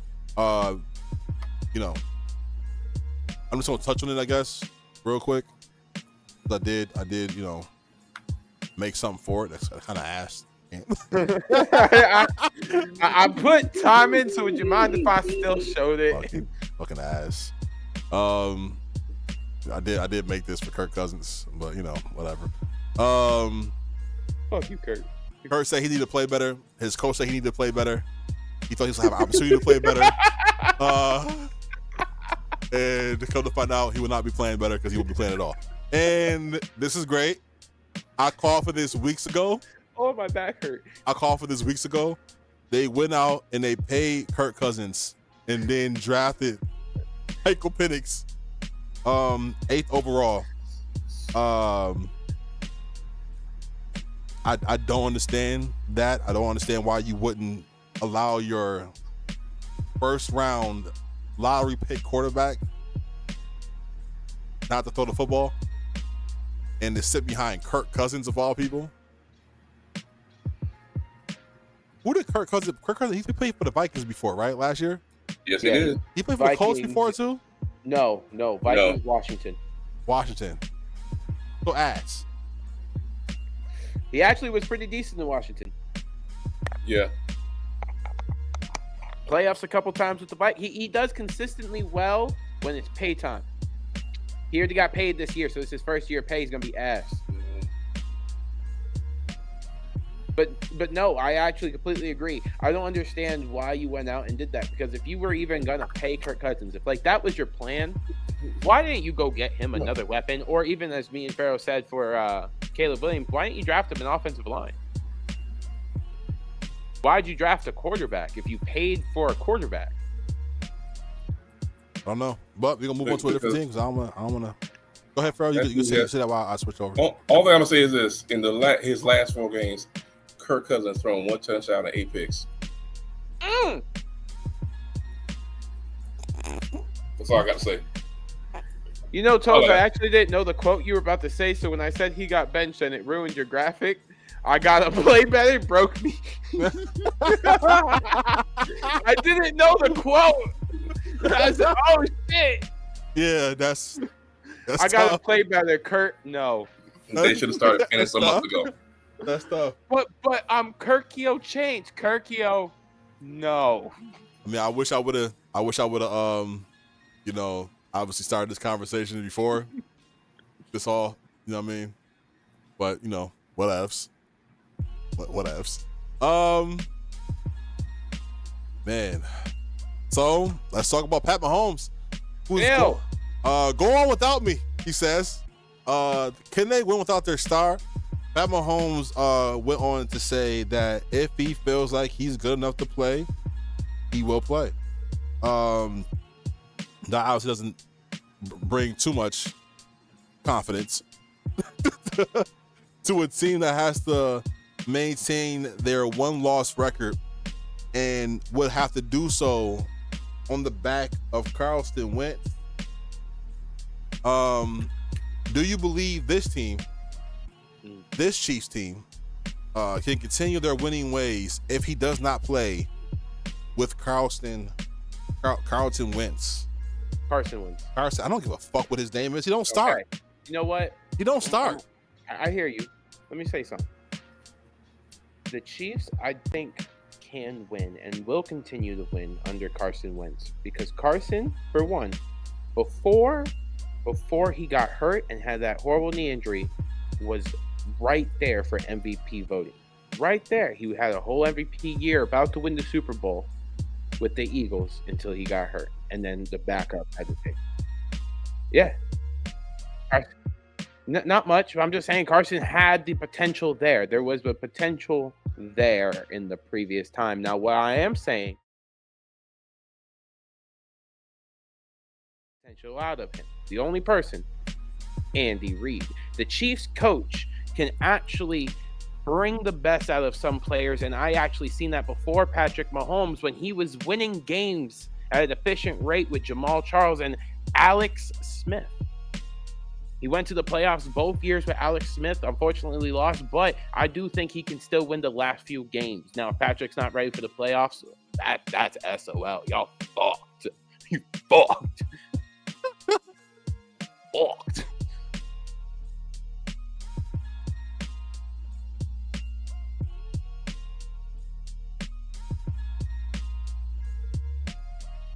Firepower that the Chiefs have is Patrick Mahomes. Mm-hmm. And what he does. Carson Wentz is a far cry from Patrick Mahomes. Nah, bro. Unless the defense pitch shutouts, now I don't see it. All right, now if we stop the tape here, I'll show you their best weapon. He's wearing the black and white jersey.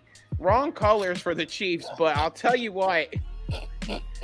He's very efficient in their game. You know what? I can't, no, Brooklyn, you know what? I can't even say anything about you saying that because you are not the only commentator or anybody that says anything about sports that has not noticed that same thing. I'm telling you, Carson Wentz is going to be efficient enough to win the last few games, and it's going to be just fine. Real quick, before we go into our next thing, I'm going to take a quick commercial break because we're going to be, closing up real soon. But before we do, we're going to go right to the NBA. So we'll take a quick commercial break, and we hope that you stick with us afterwards. Thank you, love you, and we will see you after the break.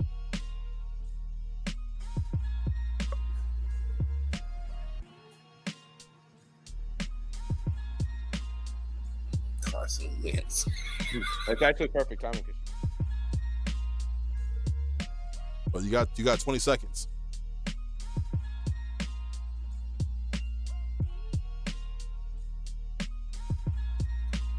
I'm crying. That's fucking hilarious, actually.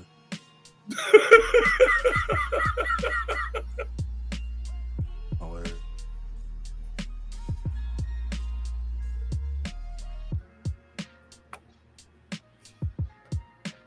And we are back. We are back. We are back. We are back. And we love to have you here. Thank you so much for being here with us. At this moment in time.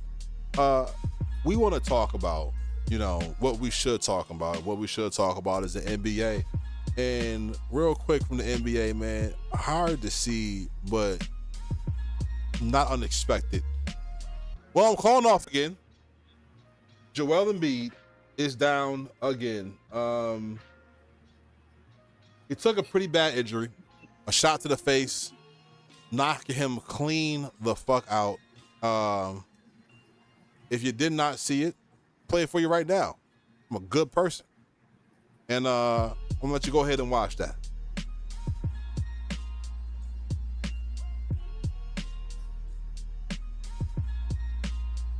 Look at him. Just gone. Sleep. Knocked out. And this is sad, bro. A sinus fracture. A sinus fracture. Came down. You broke through my nose.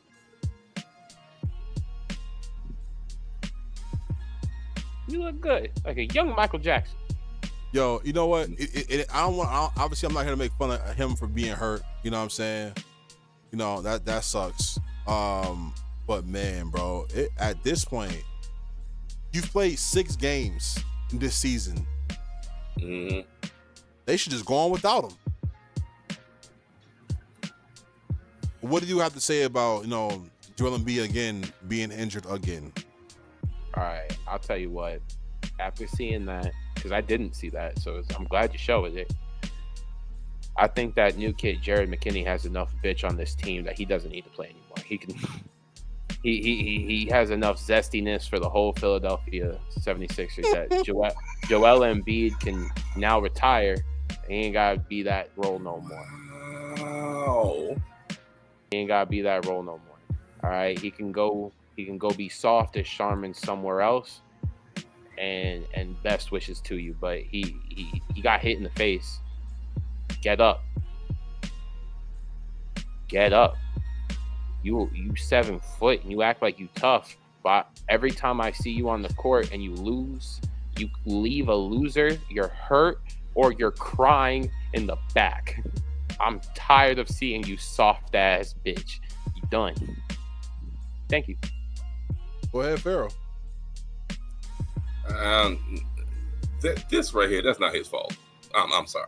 The other stuff is questionable, but dude got hit upside the head with somebody's sharp ass elbow coming down from a jump. It wasn't the elbow, it was the forehand. It was actually a hand. It was actually just a hand. And yeah, it was his hand. And he has a sinus fracture. Like, that means he got bones broken in his face. Pharaoh, now, quick context, he's only slated to be out a week. Go ahead. Yeah, so he might not be gone. Yeah, he might not be gone a long time, but that's not his fault. If you don't mind, Pharaoh, I want to jump in just real quick because I'm so tired of Joel Embiid. It's a few people that I just don't sympathize for. And one of them is Joel Embiid, the other one's Aaron Rodgers. Now, Joel Embiid I don't sympathize for because I've seen people take a hit to the face worse than this and put a mask on and come back out. Hey, second, it's a sinus fracture. You're out for a week. It's gonna hurt to blow your nose a little bit, sweetheart. Right? Stop playing with me. Stop playing with me, Pharaoh. Stop playing with me, Pharaoh. If he would have had a twisted ankle, he would have left. They would have said he's out for ankle injuries, Pharaoh. He's finding every reason not to play basketball and still get paid. You know, between them and the Pelicans, they are two of the worst injured teams. Pelicans got them now, but Joel Embiid and Zion Williamson injury years is actually pretty fucking close. Yeah, I mean, personally, I'd have somebody give me something for the pain, put a mask on my face, I'm going to play. But that's just me. Bro,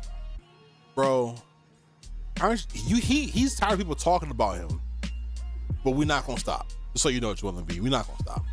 You earned it. I don't feel bad for a sinus fracture, bro. Nobody wants to feel discomfort, but I don't care.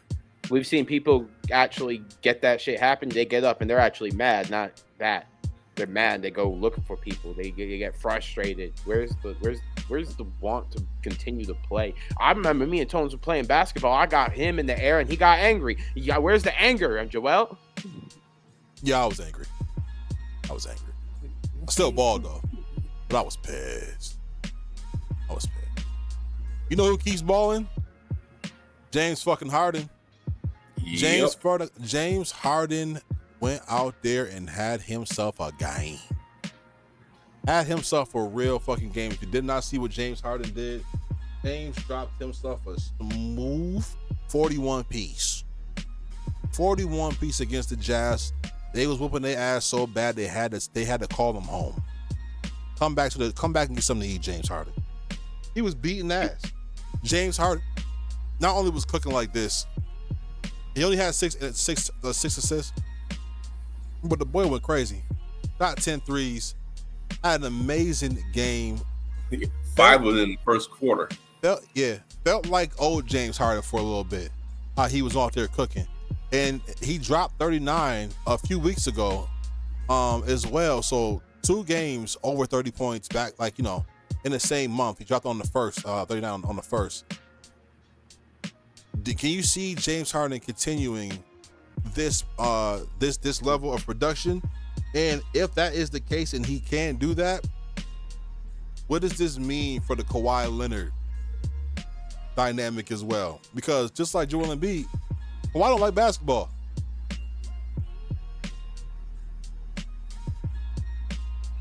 Brooklyn? I'm going to take my personal bias against James Harden out of this. And I'm not the biggest James Harden fan. I don't like his game. I don't like the way he plays. I don't think he's ever, personally, if he plays like this, going to win a championship the way he does. No. I think this has a lot of effect for the Clippers. For someone right now that don't really have a true identity of what are we, what kind of team are we going to be. I feel like the Clippers, this is a little sunshine of a profile of what they can be if he continues to play that at this level. I don't think he can. I don't think he will. I think James Harden is the biggest bag stealer in the NBA. And he only performs when he needs to perform. He's a bitch. Thank you. You say you were taking your personal bias out of this and then Sorry, you're right. You know what? You're right. You're right. That was wild. You're right. That was wild. Pharaoh, go ahead. Pharaoh, go ahead. I got something to say about that, but I'm gonna wait. Pharaoh, go ahead. This is our last segment of the day too, y'all. Go ahead, Pharaoh. I think he can keep it up, but keep up the performance consistently. But I don't think it's going to matter much because I just don't believe in the Clippers. I don't believe in them as an organization, especially with Kawhi being so sometimey. I don't know.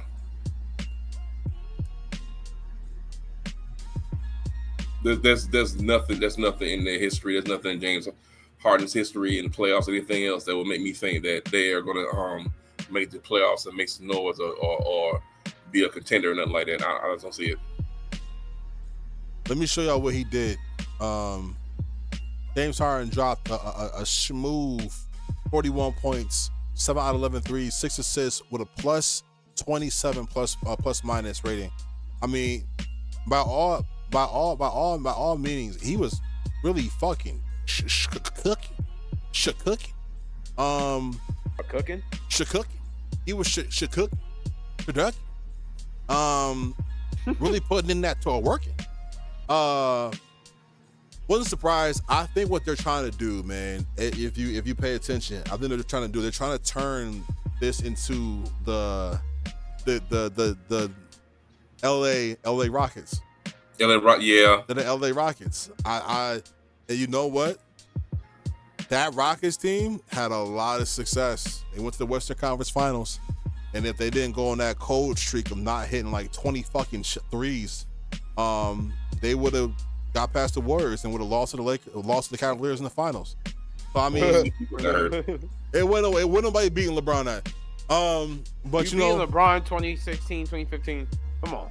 No, but I'm saying right now though, James Harden with the ball in his hand, no, it's not conducive to winning a championship without like a second player that can play off of him. You need like a player that can be extremely productive off the ball. I think if he would have had a better big, like James Harden with his style of play, he'd have for the Rockets had like it's not Clint Capella, but like AD or something like that. Chip, yeah. Fucking championship. Yeah. When he got Dwight Howard was hurt.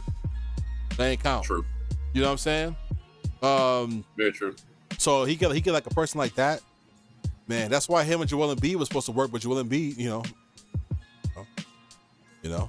So I was shocked that didn't work, man. You know, I was shocked. I wasn't because you need a player that AD can get the ball.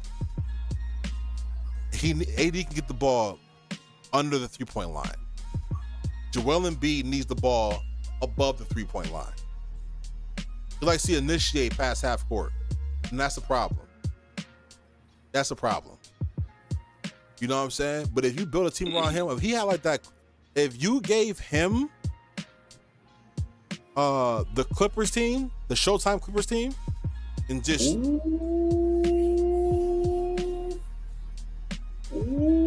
ain't say nothing bad about CP. All he did was throw lobs. Yeah, not saying nothing bad about CP, but James Harden with Lob City. I'm telling you, bro, that's a chip. I still don't believe in it. You still don't believe in it? I still wouldn't believe in James Harden with Lob City only for one factor alone. What's that? Glenn Rivers would have fucked it up. You got it. You fucking got it. So I hear what y'all are saying. I can't argue. There's still one factor in there y'all are missing. You got it. Well, outside of that, I know it would have worked because I don't know. Why are you not arguing, Tones? This is a debate show. You got it. Tell me Doc Rivers would have got James Harden over that hump. Tell me James Harden and Doc Rivers would have done it. No, argue the fact. This is point A. You're point A on point B. Do it. Hey, you got it. Brooklyn. You got it. Brooklyn. There's nothing to argue. if Doc couldn't do it with the point guard, come on, bro. Let's be honest. He has CP3 how many years? Tone says at the end of every show, you come on this show, I could debate anything with you with the greatest. Debate Doc for me. No. He couldn't get the final CP3. CP3 goes to the Thunder when they had nobody and takes to the playoffs. It goes to the playoffs. Everywhere CP3 has been, he has like elevated the whole team. Everywhere he's gone. So if you as a coach with that much talent and CP3 and you can't get to the finals, Chris Paul with the Clippers. Chris Paul with the Rockets. Chris Paul with the Suns, not prime. Finals. Did you see 1 Finals. year with Finals. Chris Paul with the Suns? His first time there. What happened? Finals. Yeah, It's the finals. Chris Paul. Do you see what Chris Paul is doing for Wembanyama right now? Yeah. yeah. It's Chris Paul. It's fucking Doc Rivers. every It's team always been. He's Chris Paul is probably the greatest. I can say this. He's probably the greatest floor general point guard I've seen because everywhere he has gone, he has elevated everyone around him. Amazing work. You can't. But yo, Brooklyn, you can't take my point and then tell me to argue it. Like, that's not. I can't. I just wanted to see if you could. I had to turn my back. I wanted to see if you could. Nah, bro. I had to literally turn my back because I know. No, you're right. How I took your own argument and asked you to do it, but you said you can argue with anybody because you're a professional arguer. Argue on the positive side of Doc Rivers. Oh shit. Okay. Oh, you want me to do this? Try You to wanna do do the this? positive. Let's I get want to it. hear Let's the get it. positive side of Alright. Doc Rivers. Let We me have a let lot you of hear it. Doc Rivers slander, so go ahead. Can somebody defend Glenn Rivers? Okay. Got this cigarette. All right. It's about to get interesting. All right. I hate the fact that you made me do this, but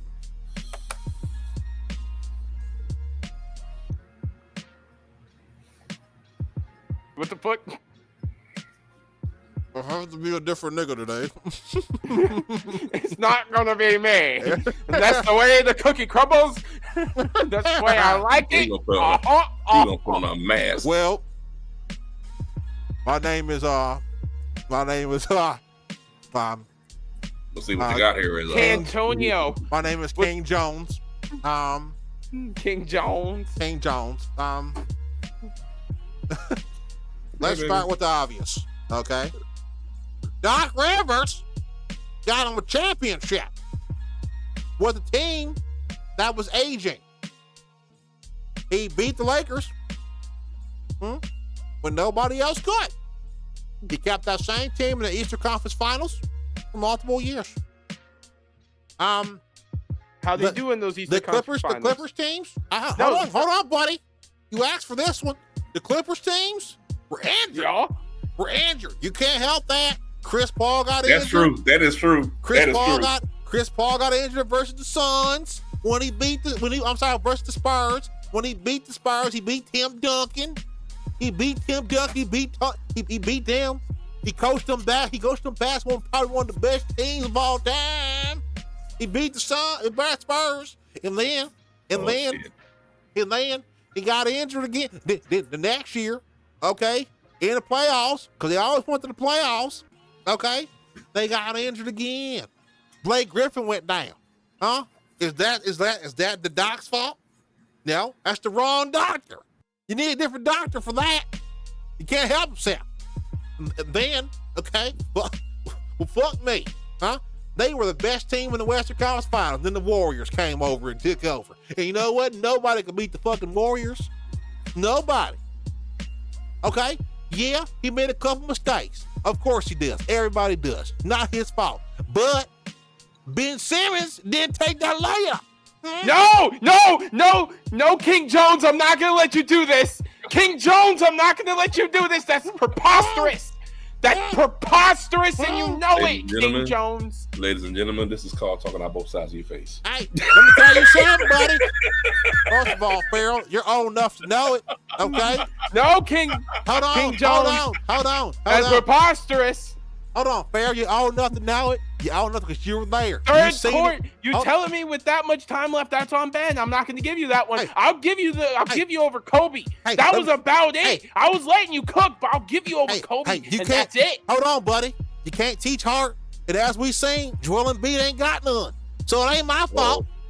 Huh? Uh-oh. I didn't go out there and lose the fucking to who he lose to? The fucking little fucking Hawks? With Trey? Ice Trey the gang?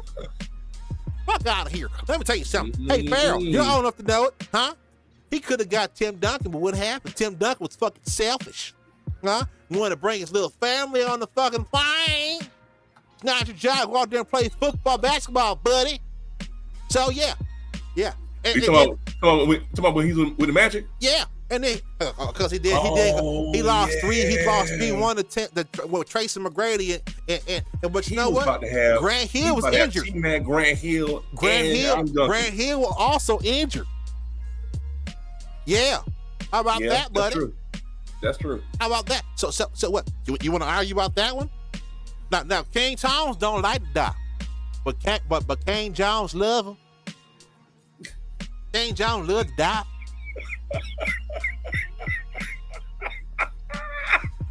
Hey, let me tell you something, buddy. And look out the. Hey, matter of fact, no, show your face, Brooklyn. Get close to the camera. I want you to hear it. No, talk to me, King Jones, because this is Everybody, hold on, buddy. You immaculate shut work. up, No, buddy. immaculate work you're giving me right now. Go ahead. Everybody was talking shit about the Bucks earlier this year. That was including you, huh? That was this big old country monkey right here. All right, old Farrell here. You ain't gonna have so much monkeys. Yeah, You all got right, so many monkeys. all right. That was you. That was you, huh? And that was him, and that was that old baboon, the King Tones All there. right, you reach your limit. Yeah, I said King Tones was the baboon. Didn't call you a baboon. But you know what you heard? You heard I'm a baboon. I didn't call you a baboon. You heard you a baboon. No, I it's didn't a call fact you you the said it. baboon. No, it's the Stop. fact you said it. It's the fact you said it. Hey, let me tell you Never how something, you said it buddy. out. You Let me said tell you it. something, buddy. I can do what I want. I'm King Jones, buddy. King Jones, buddy. Let me tell you something. Everybody has something to say about my Bucks, huh? Well, Hey, him. don't you live in the same? Hold don't you on, and buddy. King- Don't you and King Tone live in the same neighborhood? Hey, let me tell you something. And that some bitch can fight whatever he fucking wants to. Let me tell you something, buddy. Him. If it wasn't for him and that God-given Saint Darvin Ham, the Bucks season will be over. But they turned it around. Look at the Bucks now. Everybody's getting buckshot. Fear the deer, the doctor is in. You know what? I'm out of here. Yeah, you know. That show's was over. King Jones, everybody. King Jones, thank you. You're welcome. Yeah, Welcome. show's over. Show's over.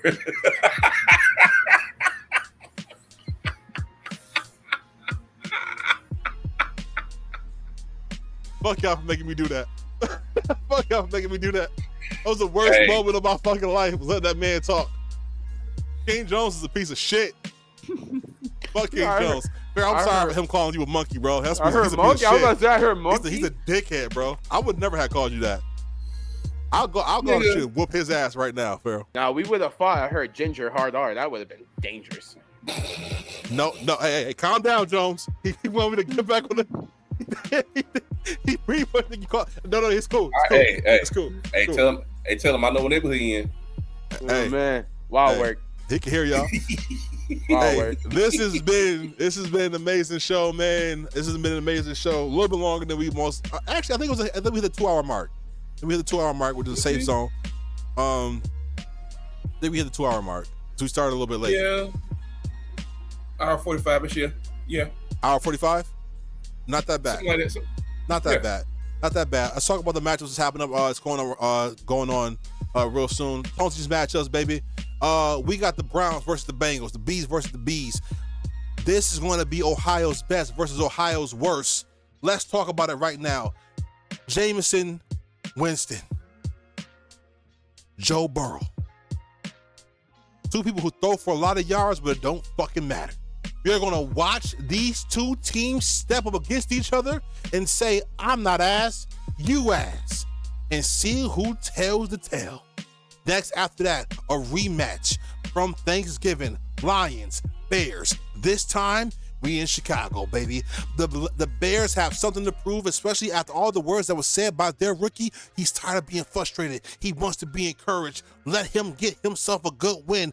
But this is a team who has been scorned, upset, pissed off, and beaten by the Buffalo Bills, who hung 48 on their head. If it's anybody who has to turn that team around and got something to say, it's going to be them Detroit Lions. Detroit, Chicago, 1 p.m. You want to be there. After that, at the same time, during the same moment, in the same energy, in the same instant, it's starting at 1 o'clock p.m. Eagles, Commanders. This is two teams, two of them who have players who want to be the best. That rookie from the Commanders is not to be slept on. He is possibly the rookie of the year, but he's going up against a team that has not lost a game in 10 straight weeks. The Philadelphia Eagles. Saquon being hampered by that suffocating defense called the Pittsburgh Steelers. Ooh, he's going to have something to say when he goes against those Washington Commanders. Only thing they're going to be able to command is the toilet, because the shit's gonna be running out all over the place. It's gonna be a game to watch. Philly, Washington, let's go. Last game. It's the one for you, Farrell, on the 21st. On the 21st, Saturday, December at 4:30 p.m. It is the rematch we've all been waiting for. Russell Wilson, Lamar Jackson, Pittsburgh Ravens. It's going to be the game that is the game. After everything that's been said about the pundits, after everything that's been said about the players, after everything that's been said about the defense, about Lamar Jackson, can he finally overcome the team that's been sticking him in his back parts for years? Pittsburgh Steelers, the defense, Ravens, the offense. Who's gonna come out of this game alive? Pittsburgh Steelers, Baltimore Ravens, 4:30 p.m. Be there. It's gonna be a great game. You don't want to miss that at all. And last but not least, man, I want to say also the basketball matchup that we all been waiting for. The rematch. When the beast of the East meets the beast in the East. Giannis Antetokounmpo has been playing this whole season without having a game under 500, under 50% shooting from the field. This man has been dropping 30 balls everywhere and has not shot under 50%. Don't air. It ain't gay when you're talking about the Greek freak. On the 20th of December, on Friday at 7:30 p.m., you will see a clash of titans. King Jones's team, the Milwaukee Bucks, versus Cleveland. Can the doctor up a win, or will they fall victim to the beast in the East, the Cleveland Cavaliers? Well, it has been an amazing week, an amazing day, an amazing show. We are welcoming back, obviously, one of our guest stars, King Jones. I don't know why Brooklyn got excited. Calm your ass down. That was me. Calm your ass down. Fuck King Jones. He's racist. Hey! I don't make through. Hey, you asked for him, buddy. I don't. Hey, you know. Oh, I see he's rubbing off there. Yeah, the buddy. I know, right? Been hanging out with King Jones a little bit too much. Shit. I want to say, man, first of all, man, thank you for everybody for showing out, and being a part of the show. And thank you for just, allowing us to come through your TV, pause, come through your phone, pause, and just be in the living room with you, just coming every week with strength and intelligence, and just constantly coming with you, pause. And we want to say that we thank you for allowing us to be there, and hopefully at some point we can all come together, pause, to continue to have a great moment, for sports. We all come together for sports. Huh? Pause. Everybody came together for Michael Jordan. We can't all come together for LeBron. We can't all come together for Pat Mahomes. Huh? For somebody that says pause is so many things, the fact that you keep on saying come and together. Together.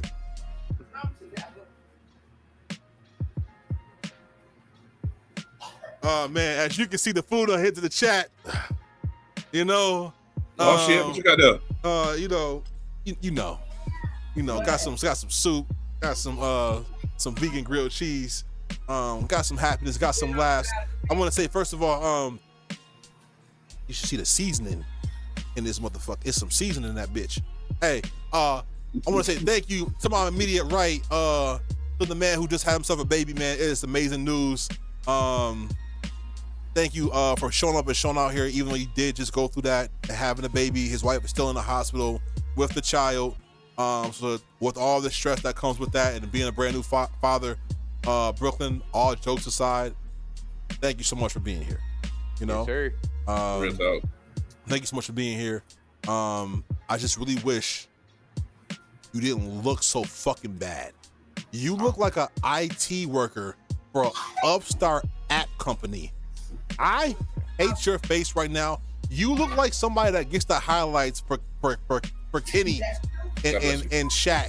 You look like you hold the boom mic. You look like a small Seth Rogen. You look like a skinny Seth Rogen. King Jones. Damn. To my immediate left, we got Farrell. Farrell, thank you so much for being here, bro. Anytime. Obviously you didn't have a child, but you did look a little pregnant earlier. So you must have took a shit and got that child out of your stomach. So thank you for showing up with all the gas that you obviously get from being old, and turn on lights for us, because we knew that that's difficult for you. You know what I'm saying? Because who doesn't want to be where they're comfortable? Black cats like to be on black things, and the darkness likes to stay in the darkness. You know what I'm saying? The lights. Lights. Lights. Stop. Light. I guess you like being around butts because you an asshole.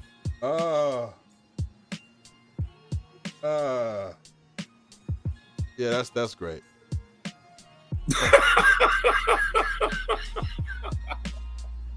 That's great. I wanted to give Farrell a chance to see himself. And we gonna do it right now on the way out. Fuck it. On my screen.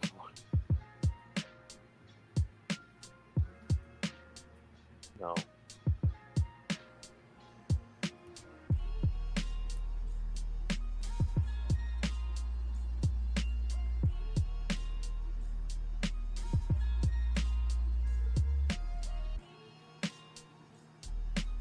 Look at my fingers. No! I'm going to back plunge in the the world break, so into dark. darkness. No, Yep. you won't. Oxros will protect us. We shine a light upon you. But like I said earlier, at least I'm not a man. What the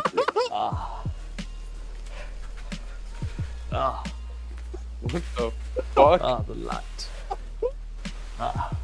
I'm the Shadow Man. I sneak and I creep. You cannot play it I'm again. The Shadow He said, Man. I'll he said, eat all the your lights. apples. Oh, I'm the Shadow lights. Man. I'll steal your book. I'm the Shadow Man. I'm literally gonna get that audio of them singing a song and have that be your intro music. I'm the Shadow Man. Be my Are we babies. serious?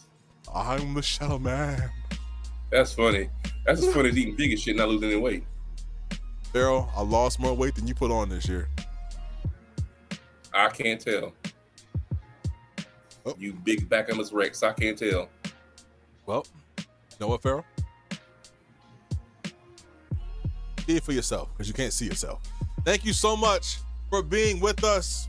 We love you. We love you. We love you. Farrell loves you.